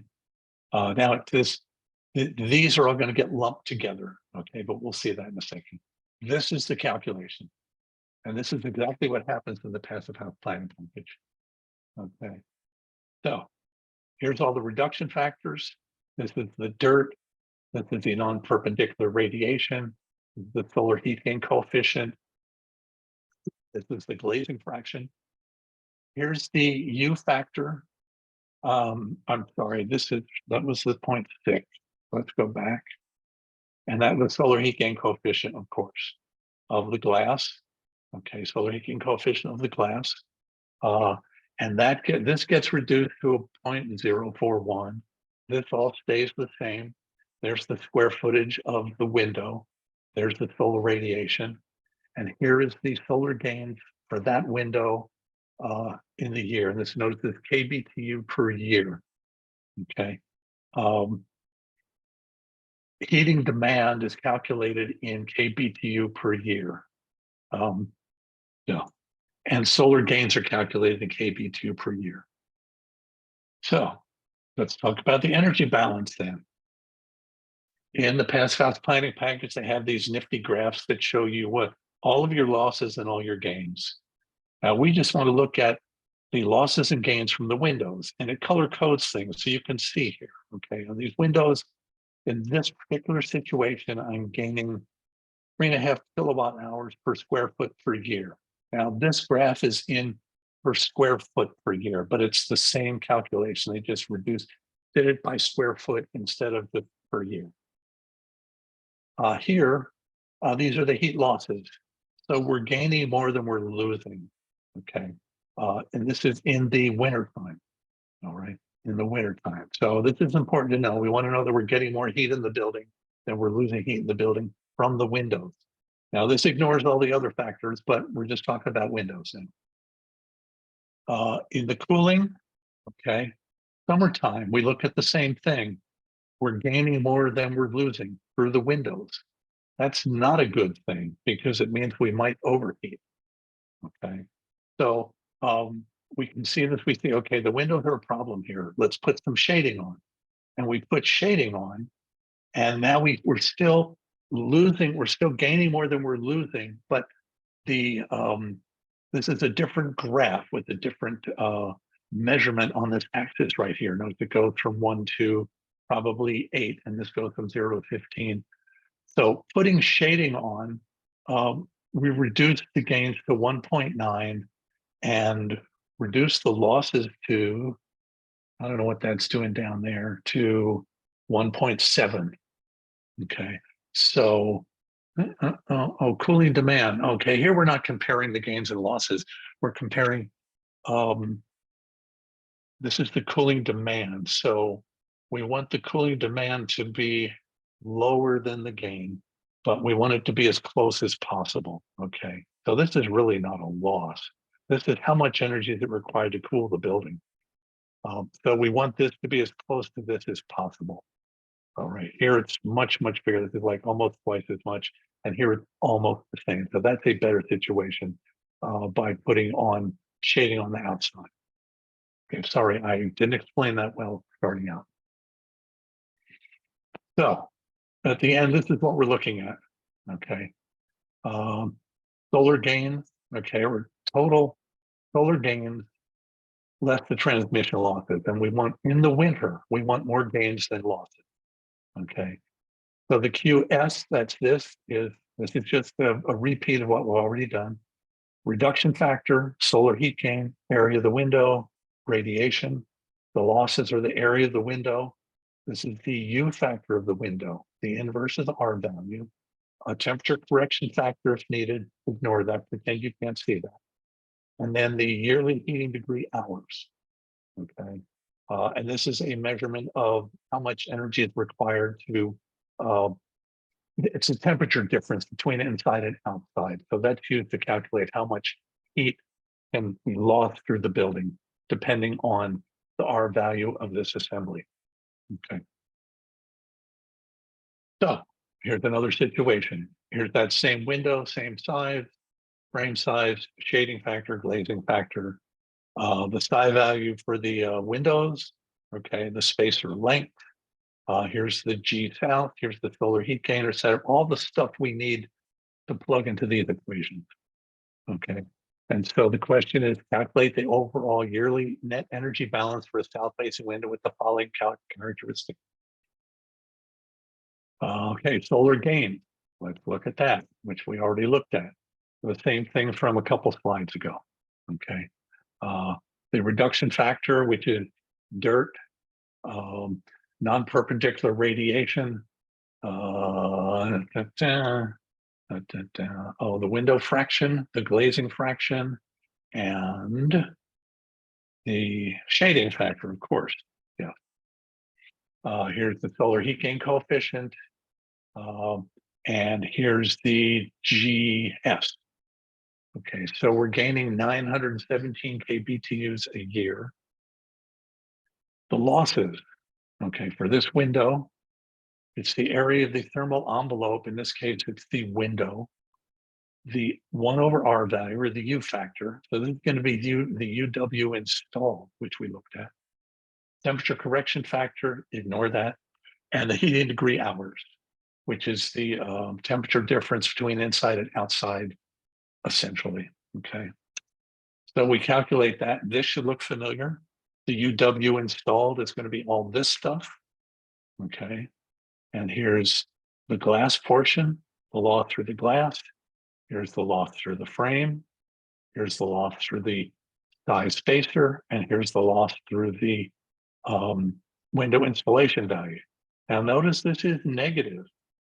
You can have negative psi values, which basically means that the window installation is really good such that you're actually gaining heat or gaining thermal. There is a thermal movement through there that's working to your benefit. Okay? And that's not that uncommon, a negative psi value. But again, that's outside the discussion of what we're doing here, really. Here's your net value installed. Okay, the UW installed is 0.13 UBTUs per hour square foot per degree Fahrenheit.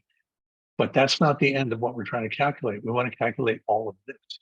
Okay, so we just calculated UW installed, which is this guy right here. Okay, it's 1/R value. So it's the U value of the window. Okay, here's the size of the window. Here's the UW installed value of the window, temperature correction factor, which is usually 1. And then here's the heat loss at that particular location in that climate zone. So we're losing 324.3 kBTUs per year through that window. So the question is this window doing us a benefit, or is it not working to our benefit in the winter scenario for only just this window? And so we plug all this stuff in, solar gains, minus transmission losses, and actually we're getting 592.7 kBTUs per year through that window. And for heating purposes, that's a little h, that's a good thing. There is a utilization factor here, but again, for our purposes, we can ignore that for this discussion. Okay. I don't know why they threw that in there, just to complicate matters. So for heating in the winter, this is a good window. We like this window. Okay, Rebecca. I don't know how the other members feel, but there's any chance we could skip ahead to the installation section and go back to the calculations later. Well, Rebecca,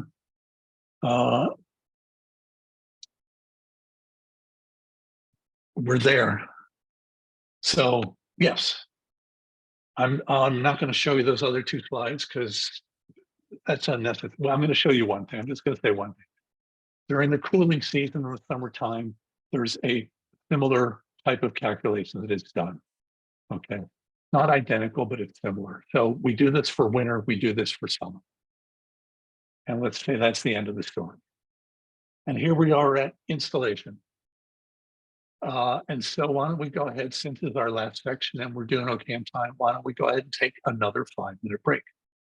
Get a cup of coffee, have a drink of water, walk outside and get some fresh air, whatever. And we'll be right back at 12, let's go 12:15. That'll give us enough time.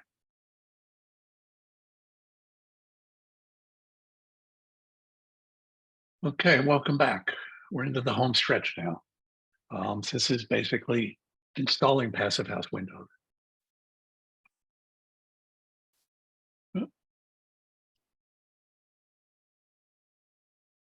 Okay. There are different things that we want out of a building envelope. Okay. We basically want to protect the building from bulk water intrusion, or any kind of water for that matter. But number one up there with the raindrops indicates bulk water. So we need a water barrier. Uh, we want to protect the building from wind. Okay, wind can have an effect on a variety of things, thermal comfort, drafts, overall thermal performance of the building. We want to minimize infiltration, exfiltration. That's number three. So we want an air barrier of some kind, what the red line is suggesting. We want thermal comfort, which is the turquoise, the thick turquoise line around there. Okay, we need all these things. And then last and not least, we need to deal with solar radiation. We want to harness the power of solar radiation, but we also need to make sure that we're not doing anything that's going to make the people inside the building uncomfortable or do things that are going to unnecessarily damage the building. So there are lots of different things we need to think about with the building envelope. Windows are just one component of that.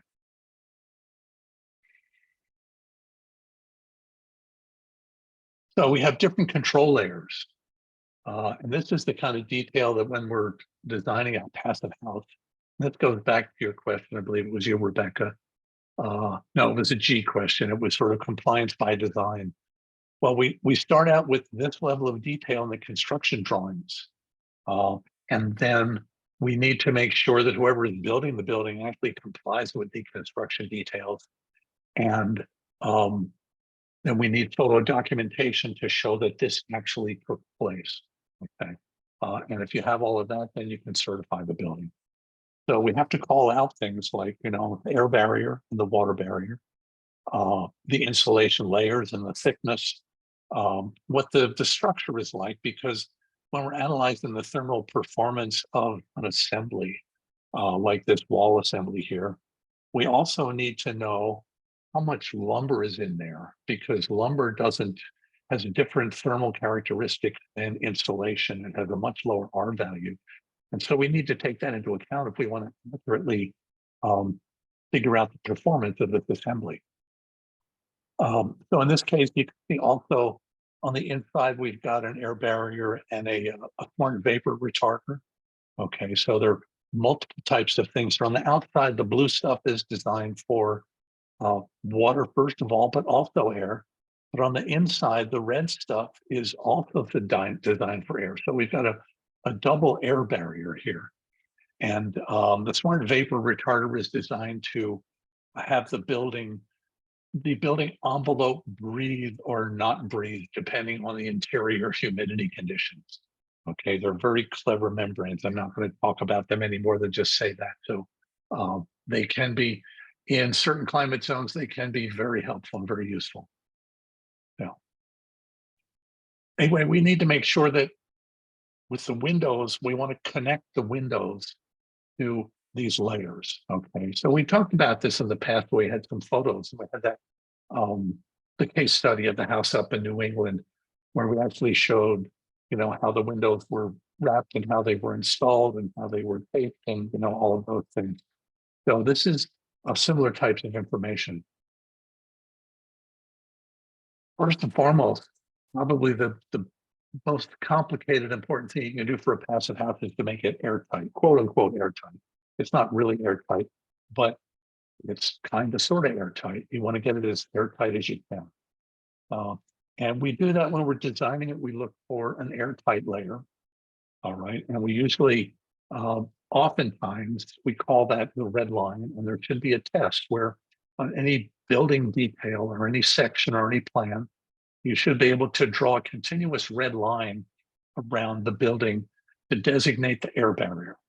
And if you can do that, then that's the first step towards knowing that you've got an airtight building. But you'll notice that it's one thing to have an airtight membrane on the walls. You can see in the picture on the right, we've got this Intello Smart vapor membrane, but that has to be tied into the windows, because at the windows are the air barrier. And that's why you want airtight windows, but you have to tie these two things together. Otherwise, you don't have an airtight building. So on the outside, we have continuous insulation, but we also need, in this case, this is from the case study, we need to tie that layer into the windows also. And this kind of comes into play with the science stall value. We need to have the right amount of insulation in the right places so the science stall of the window is acceptable. So there are different methods. And this is a little bit of a repeat of what we've already talked about. First of all, you need to prepare the opening. So that means that your air barrier and your water barrier have to be in place in the appropriate places with the appropriate attachment, so that once you put a window in the rough opening, you can tie that window into the air and water barriers. Let me finish this slide, G, and then I'll answer your question. So in order for this to work, you have to make sure that you've got, a clean installation situation. It can't be full of debris and dirt and grease and all those things. And they can't really do it in inclement weather either.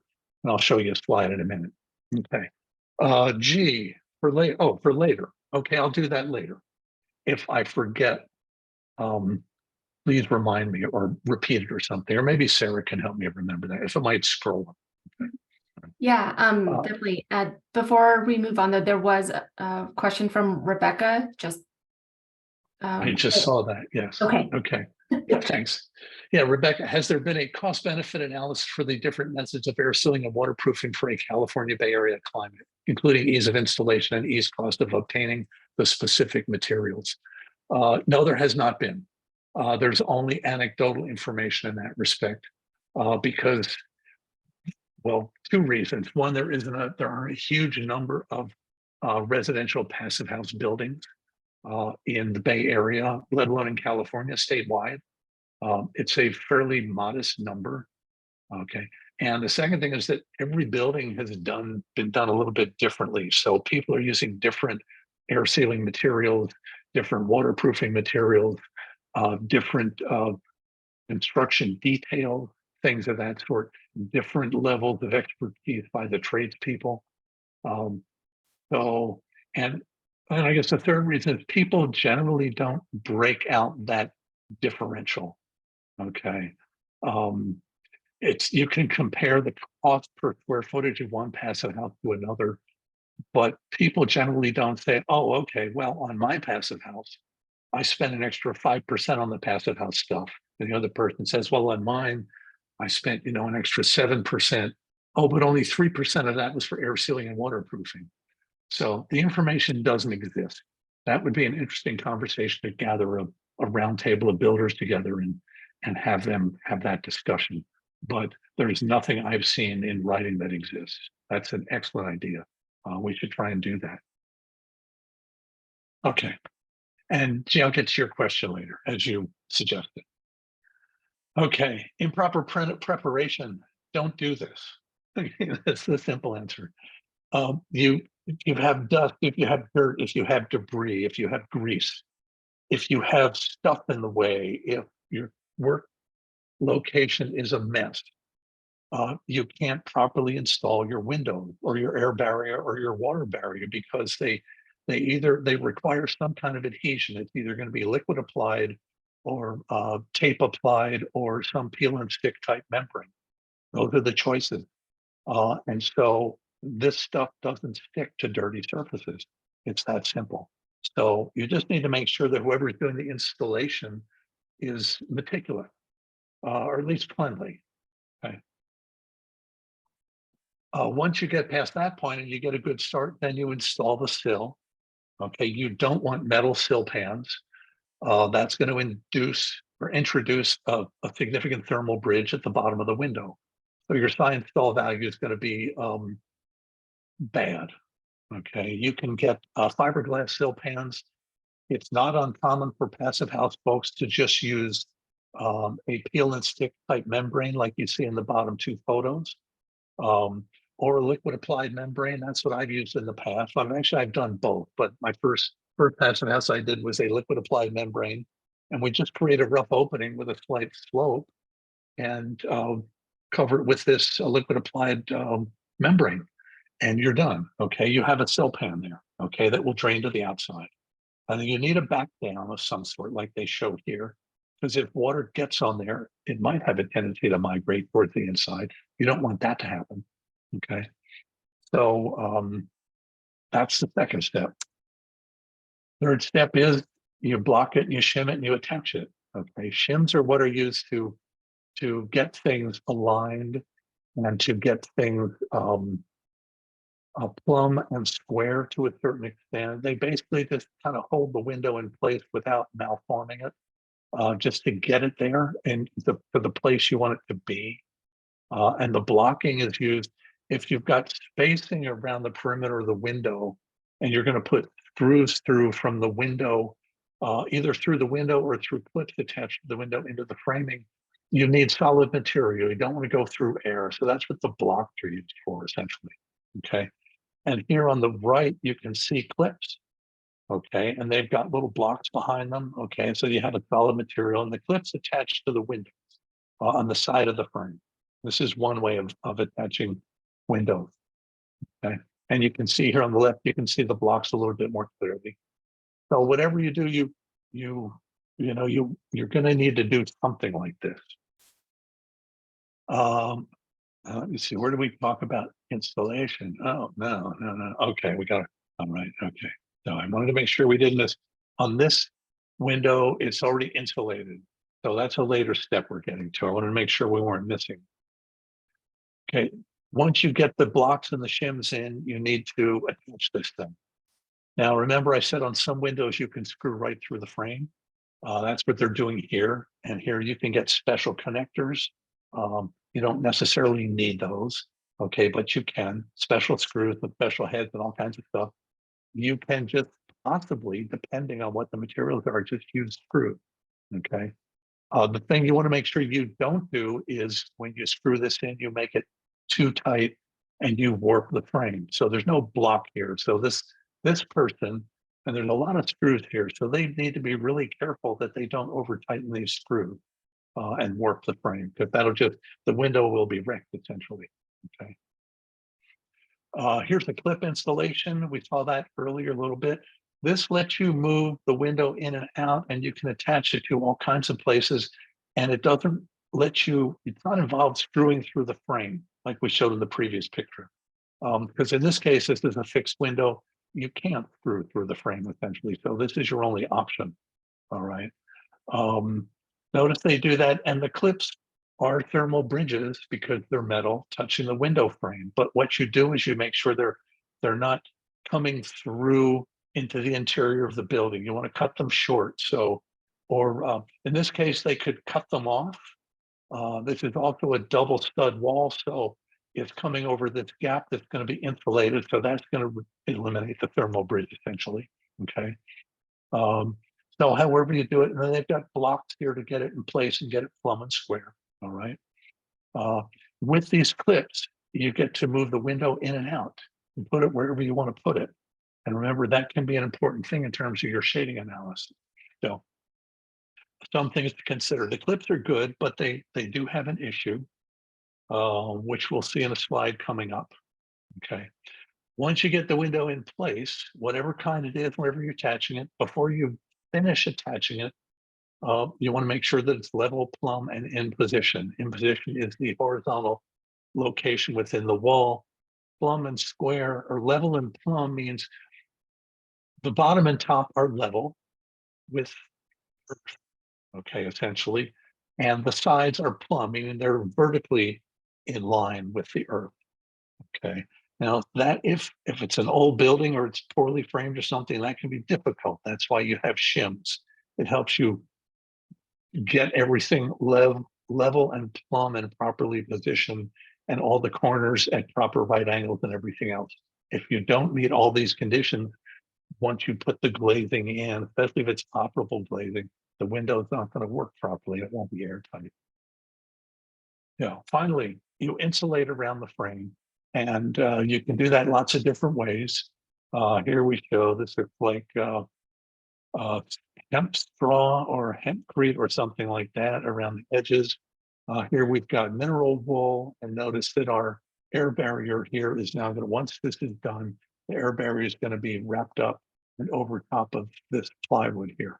So it has to be pulled back in order to insulate, but then it's going to go that way. Okay. Different ways to do this. We saw the over insulation here. Here's somebody with spray foam. All right. However you get there, what you do, and where the insulation is required should have been figured out when you did your construction details. Okay. You shouldn't figure this out at the end. You should already know that you're going to over insulate here and that you're going to be spray foaming here. Before the window even gets delivered, you should know that. Okay. And then finally, connect to the airtight layer. And here they show the airtight layer, and it's attached to the zero reveal tape behind this window. So we're all nice and snug, and you do a blower door test and everything is fantastic. Okay, so these are kind of the steps that you take. It requires attention to detail and good construction details and good workmanship. That's the only way this succeeds. Different types of connections. Talked about zero reveal tape. It sticks to the bottom or the top of the frame, but then it's sticky on this side, okay, for the window side, but then on this side, it's sticky on this side. Okay, so it's like a double-sided sticky tape. And you stick one sticky side to the window jamb and the other sticky side to the wall assembly. That's not a very technical description, but that's essentially what happens. You can face tape. This is nice and easy. And I find I like this. Caulk, you don't depend on caulk. You need a backer rod with caulk, but I wouldn't depend on caulk for an airtight layer. Caulk has a tendency to degrade over time. And then if you have face flanges, okay, these are flanges on the windows where you are forced to position them to the outside of the framing, which may or may not be a good thing. Then you can tape right over those, or tape it or use a liquid membrane over that. And that's how you get your air and water barrier connection there. However you do it, you want a continuous air and water barrier on the outside and a continuous air barrier on the inside. You don't need an air barrier on both sides, but if it's easy to do, it doesn't hurt to have a little redundancy. All connections, I wouldn't do this. Again, caulk degrades, even if it says it's good for 50 years. I wouldn't count on that because, windows move, window frames move, framing members move, finished materials move. Caulk may or may not move. The 50-year stuff is not designed for a lot of movement, in my experience. So I wouldn't count on caulk. I'd look at for some other method. Here's a picture of the face tape stuff. Okay. Oh, this is the problem with the clip. You have the clips, they stick out. Here's your air barrier. Here's your tape, all this stuff. You also have to make sure that you get the clips totally covered because they're a hole in the wall, essentially. Air can go underneath them or around the side of them and through your air barrier. So if your air barrier is on the inside, you need to make sure that this is fully covered. Okay. Up here like this. If it's on the outside, maybe this is not an issue. Okay, depends. Corner taping, this is a pain. I don't recommend anybody do this because it's like origami. This can take forever and it's really hard to get it perfect. So a lot of the tapes that you can get for air sealing are flexible and you can just literally, like you can with the Exto seal shown right here. Some of the tapes you can just tape and wrap down through that corner. And as long as you get good pressure on them and get them in there with some kind of, a pointer or a sticker or a device of some kind, you can get them air sealed just fine. But, if you like doing this kind of thing and you have time on your hands, there's nothing wrong with it. Some people like this. I find this annoying. Here's the zero reveal taping that we talked about. Okay, this is where you get the double sticky stuff, where it's sticky on one side, and you stick it to the frame, and then on this side there's a separate sticky portion that's sticky on the back. Okay, so what you do is you install the window, and then you fold it flat back, and stick it to the framing. Okay, so it's like here's I'm actually doing the second part of that. And I've never used this stuff, but it looked like it would work pretty well. Doors can be a problem. Door thresholds in particular are not designed to air seal. And so this is one common solution to that. You know, you have to get a door with a special routed out rabbet or one of these drop down thresholds. I've never done this. The problem I found with doors is they can be gasketed nicely on the bottom, so you don't need to do this. But then it's underneath the threshold that people forget to air seal. So you need to put something under there. You need to get some kind of insulation and some kind of foam or filler or something under the threshold itself. Not here necessarily, but under here. That's the tougher spot, and it's often overlooked. Okay, here's a lift and slide install. This is one of those big doors. Okay, here it's delivered. Notice you get a whole container truck delivered essentially. And you need a forklift. Okay. And this is similar to what we looked at before. You know, rough opening preparation. Okay, this is the 3-panel lift and slide where lift and slide is on the left, fixed is in the middle, and there's a swing door on the right. And you get it ready. Notice here they've got blocks on the bottom. So this is where they're going to be screwing through the frame. So they want to make sure they've got proper backing there, proper support. I don't see here they've got their air barrier coming in wrapped around. So I think they use the zero reveal tape here, so they can hit that once the frame gets installed. Here's a better look at that. There's the blocking on the bottom. Okay, they just use ordinary shim. And you can see in the corner on the right here, they've got their air and water barrier coming up to sort of get that taken care of in advance. All right. This is actually 2 frames. They came out of the truck and on the forklift this way as one unit. So they actually take them apart, and half goes in each one of those frames. Okay, get them ready, disassemble them, and notice the glass is already taken out of those to make them easier to handle. Okay, and here on the right, they're prepping the glass, not the frame. And to the very right, they've got the frame here. Okay, so 2 separate things going on there. Here's the glass in the frame. Okay, on the left, it says remove the operable sash, but they haven't removed it on the left. They're preparing to remove it. And then on the right, they showed it removed. So they're just working with the frame initially. All right. Pre-taping and planning. This is the zero reveal tape. Make sure you've got enough people there that can handle the weight. As my sister in Maine says, get a team of burly men. And 4 or 5 people, because once these things are on the move, gravity and inertia can take over, and you don't want to drop these things. You install it. There's a couple of burly people installing them, and notice they're putting in a couple of screws, and they're automatically looking for plumb on that side too. So they're kind of doing those things simultaneously. You get it in there and you get started, and you get it kind of anchored down so that it's not going to fall out. Okay, that's the first step. More plumb, more shimming. There's a screw ready to go in. There's screws going in the bottom. By this time, they should know it's level. Okay, they're not testing for level on the right-hand side. By this time, they should have that figured out, hopefully. Just keep going. You work your way around the window. And then securing the threshold.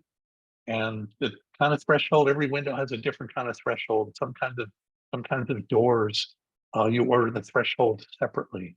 In small residential doors, even with or without glazing, the jambs might come disassembled, and you have to put them together. And you can, order a special threshold. Really depends. On the more expensive doors and windows, they typically have limited options, but they're designed to go with the units. So whatever your situation, this is probably the last thing you're going to do. Whoops. Adjust the sash. Yeah, these big windows in particular need adjustments typically. On windows or houses I've worked on with expensive imported European triple pane certified windows, we do a blower door test. And typically the test would go really well, but the doors and the windows, especially the big ones, were leaking. And they needed to be adjusted, and they come with adjustment capabilities. So you can move them around a bit and get a tighter seal on them. Now, of course, that depends on having a plumb and square and well installed frame too. So they kind of go hand in hand, but oftentimes blower door test issues come down to the doors and windows. That's why careful installation is really important. Insect screens go on last. In the Bay Area, we don't really use insect screens. I know there are lots of parts of the country that need them, but we put them on the windows. We don't put them on the doors. It just doesn't seem necessary, And then you install the shading. By this time, though, you should absolutely know what your shading is going to be doing. You should know how much it is, what kind it is, how far it sticks out. That analysis should all have been done before you even broke ground. Okay, so you just end up installing it as the last thing. The good looking shading too, okay, no question. So, and here's the finished product.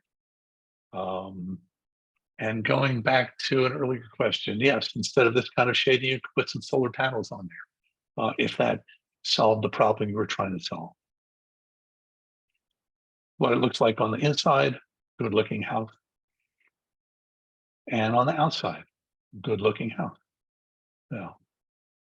So that's the end of installation. I'm just going to wrap up with what's coming up. These are passive house events. Denver, September 28th, October 4th and 6th. It's both online and in person. I think the registration fee right now is about $250, so it's not terribly expensive. It's good sessions. The agenda is posted online at the Passive House Network website. If you wanted to check it out, I would encourage you, if you're digging into the Passive House world, I would encourage you to go to at least one of the conferences just to get a feel for what it's like, meet the folks, start your network, because networking is definitely a part of the Passive House world. Get a feel for what this infrastructure, this ecosystem is all about. It's very interesting. A lot of very smart people doing very interesting things. So I'd encourage you to attend one of the conferences. There's lots and lots of ongoing education. If you go to passivehousenetwork.org/education, there's a bunch of stuff that's pre-recorded and online. Oh, that was a question. You can ask it in a minute or so. Lots of education. The one I would recommend is a certified passive house designer on the left. If you think you want to start working in this world, designing buildings, working as a consultant, working as an architect, doing this stuff, you definitely ought to do that. There is a hybrid class that starts in September 6th. It's oriented towards the West Coast, Pacific climate zones, that kind of stuff. But you could take any one of these at any time of the year and it would be suitable. But if you just don't want to take that deep dive, that's like a 5-day course, whether it's online or in person. There are shorter courses online of all kinds of topics. We're doing one of those today, 4 hours about Windows. There's I think it's a 2-hour about retrofit, a 3 or 4 hour about tradespeople training, so on and so forth, training about PHPP shown there, and so on and so forth. So check it out. If this is at all of interest to you, I encourage you to go do that. Okay. Last but not least, please scan this QR code and go and fill out the survey telling the Passive House Network what you think about this training. The good, bad, and the ugly, everything. If you think it needs improvement, we'd like to know that. If you think they should fire me, they'd like to know that. Whatever, absolutely anything, please. We encourage, we want the feedback. Please do that. You'll be able to scan that when you get the PDF slides. Or if you have a moment now and it's showing on the screen, you can scan this right now, but it's going to be going away. And then thank you. Here are things you can do. I mentioned the conference. I mentioned events in the education. I would encourage you to sign up for, first of all, the email newsletter from the Passive House Network. Second of all, the email newsletter from Passive House California. They're our local Passive House Network affiliate, and they do great stuff. They have events, they have a newsletter, they have a great website that reflects a lot of the Passive House Network stuff. But I would encourage you to sign up for both newsletters and sign up for memberships in both, if you could. If you only selected one, I'd say Passive House California because we're in California. But if you're feeling like if you had a good year and you got a bonus or something and you had an extra $150, I'd say sign up for both. Okay. So with that, that's the end of the presentation. I want to thank you all for sticking it out through all of the good stuff and the nerdy stuff, and seize the power of Passive House. Go forth and build good buildings, design good buildings, help people design and build good buildings. Because this is the wave of the future, as far as I'm concerned. So there you go. Yeah, and thanks, Steve. Before we open it up for questions, I just want to wrap things up on our side of things. We have a 3C Ren has a poll that I'm just going to launch. It's four questions, so really short. It just helps us inform future trainings. And the recording and the slides from today will be coming to your inbox. I'll be sending those out in the next 1 to 2 days. And then there's also AIA learning units. So if there's anyone out there that is looking to get those learning units, there's 4 hours for that. Send me an email and I can report those for you. So yeah, with that, we can open it up for questions. I see that George has his hand raised. Okay. I don't, hand raising. Let me see if I can find the hand raising indicator here. Yes. Oh yeah, George. As I put in the, okay. Yeah, thanks. Yes. Are you able to hear me okay? I can, yes, thank you. Yeah, thanks. I noticed that the average home age in California is about 45 years. I appreciate the emphasis is on new construction, but we have all these structures, millions and millions of structures that ideally could be brought up to these standards. So if you have a house built in the late 80s, what would you do with it? Stick built, slab on grade. Yeah, I've actually got 3 or 4 projects like that I'm working on now. The best thing to do, if you can afford it, is to tear off the outside, the walls, whatever it is, whether it's stucco or siding or whatever, so that you can air seal it. That's the first thing. And then that gives you the opportunity to put on some exterior insulation, which you're probably going to need. You're probably going to want. And that gives you the opportunity to replace the windows, which you're probably going to need to do. So that would be the first thing, fix the shell. Now, the other thing that comes into play, which makes it trickier, is the roof. Because you're probably going to have an attic, a vented attic. And it's really hard to air seal a vented attic. You can't really do it at the ceiling level with the drywall from the inside or even from the outside. So you pretty much have to turn your unvented, unconditioned attic into, your vented, unconditioned attic into an unvented, thermally conditioned attic. You don't have to have heating or cooling there, but you need to insulate it and make it airtight. And really the only way to do that is to tear off the roof as well, and then figure out an insulation strategy for your roof, which can be a challenge depending on how the roof is constructed. And then the third question, or the third difficult area, is how do you connect the walls to the slab? Because you can't really do it from the outside. Well, you might be able to, but the slab's probably below grade or at grade, and so you need to do it from the inside most likely. And that can be very difficult because you kind of have to tear off the interior walls to do that. And so if you're doing this, you're pretty much stripping the house down to the studs, you know, on the outside, on the inside, and this gets kind of crazy and expensive. So it's not practical in a lot of cases. So I'd say if you wanted to focus on one thing and one thing only, I would say focus on the air sealing. That's like a superpower. And if you can air seal a building reasonably well, even if your windows aren't that great or your level of insulation isn't that great, you can go a long way towards increasing the comfort, reducing the heating and cooling loads, and those kinds of things. Does that help? That answer your question? Thank you for that effort to fit a big answer into a small amount of time. Sure, absolutely. It is more complicated than that, and every situation is different. But it is doable.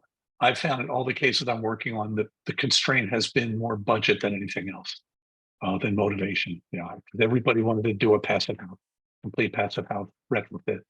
And then they would find out that it was really more expensive than their budget allowed, unfortunately. So Follow-on question: how do you? I noticed you had the software that kind of optimized as the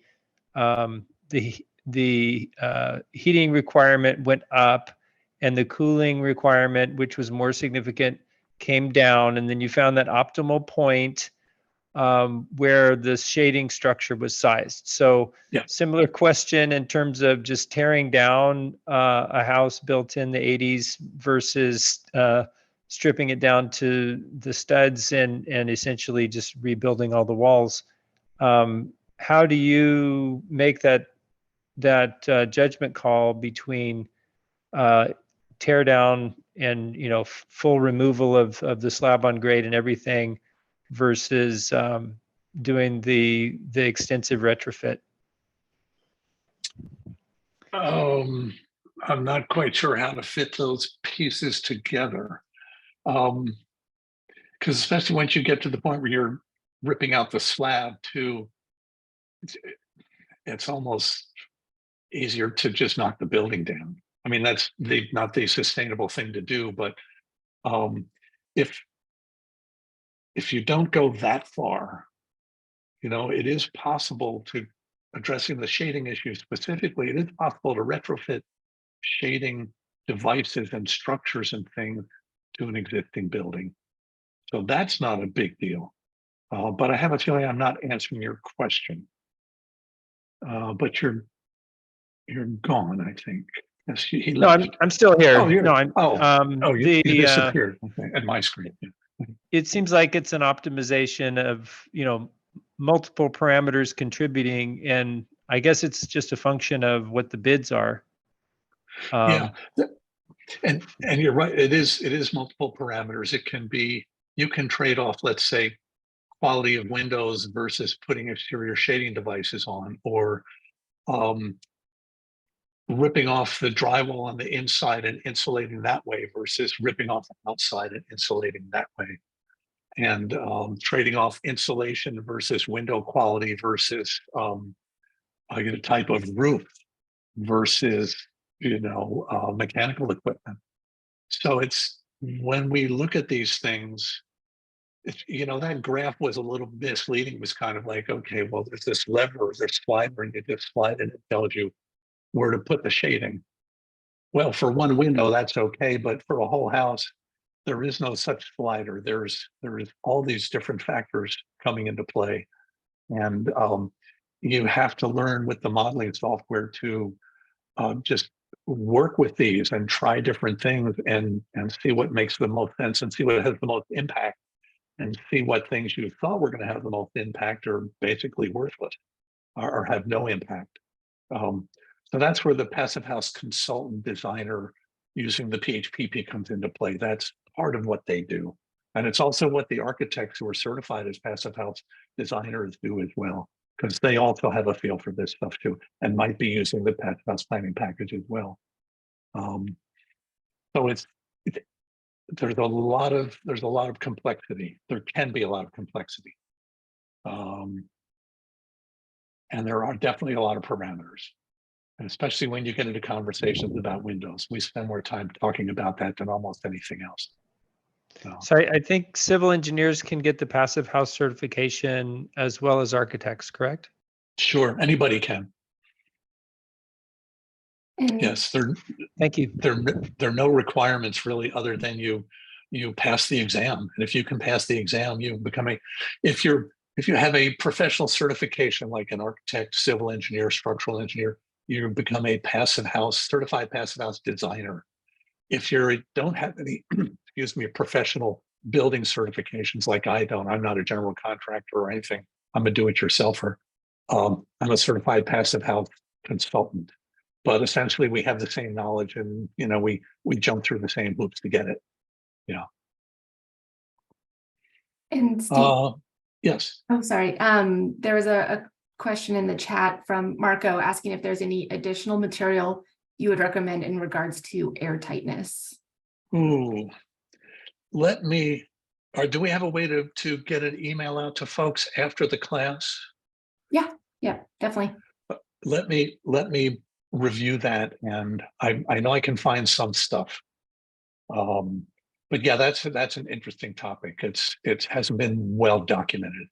In paper documentation, there's some stuff in webinars and things like that, but not that much. Yeah.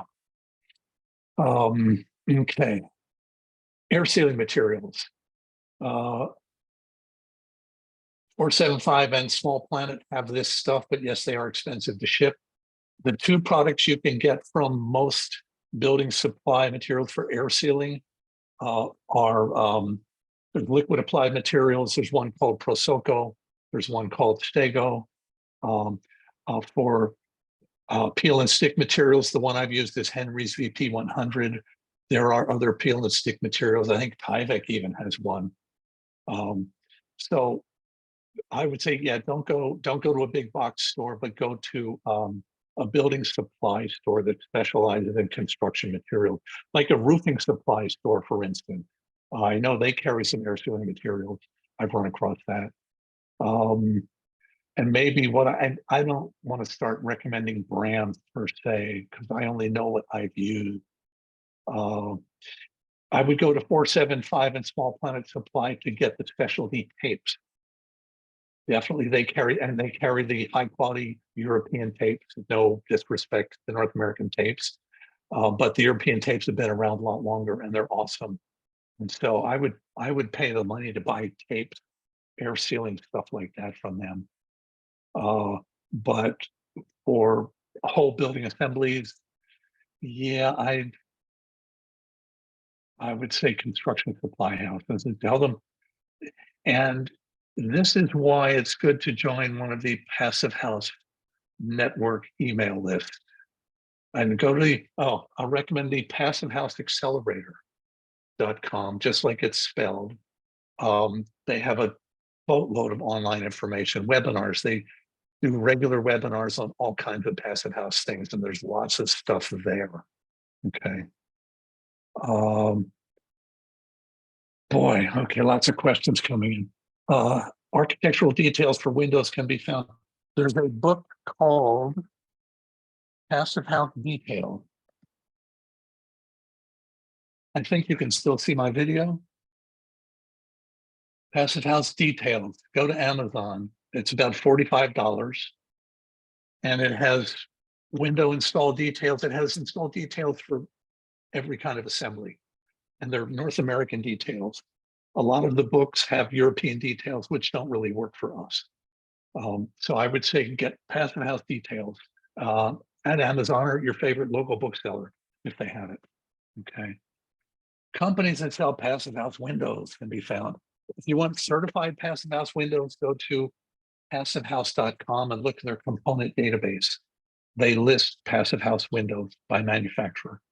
There is another passive house protocol or standard available from PHIUS, phius.org. They have a website with components that windows they've certified. So they would both be good sources. And I'd say, to keep your life simple, stick with North American manufacturers. Because there are some good manufacturers in North America, absolutely. Let's see. So my to-do is air sealing for Marco and everybody else. And let's see what else. I would say 475 and Small Planets of Pi are good resources. Absolutely, they have all kinds of stuff related to passive houses, but they're not the only sources. Right, excuse me. Yeah, so we're at time. So I know it was a long class, so want to let you all go, eat some lunch and have the rest of your day. But thank you again for joining us, and a big thank you to Steve for walking us through Passive House windows. Lots of information. So the recording and the slides I'll be sending out so that you can review as many times as you want. Okay. And yes, again, thanks to all of you. I appreciate it. And thank you, Sarah, for managing everything. That's always appreciated. No problem. All right. Well, thank you all.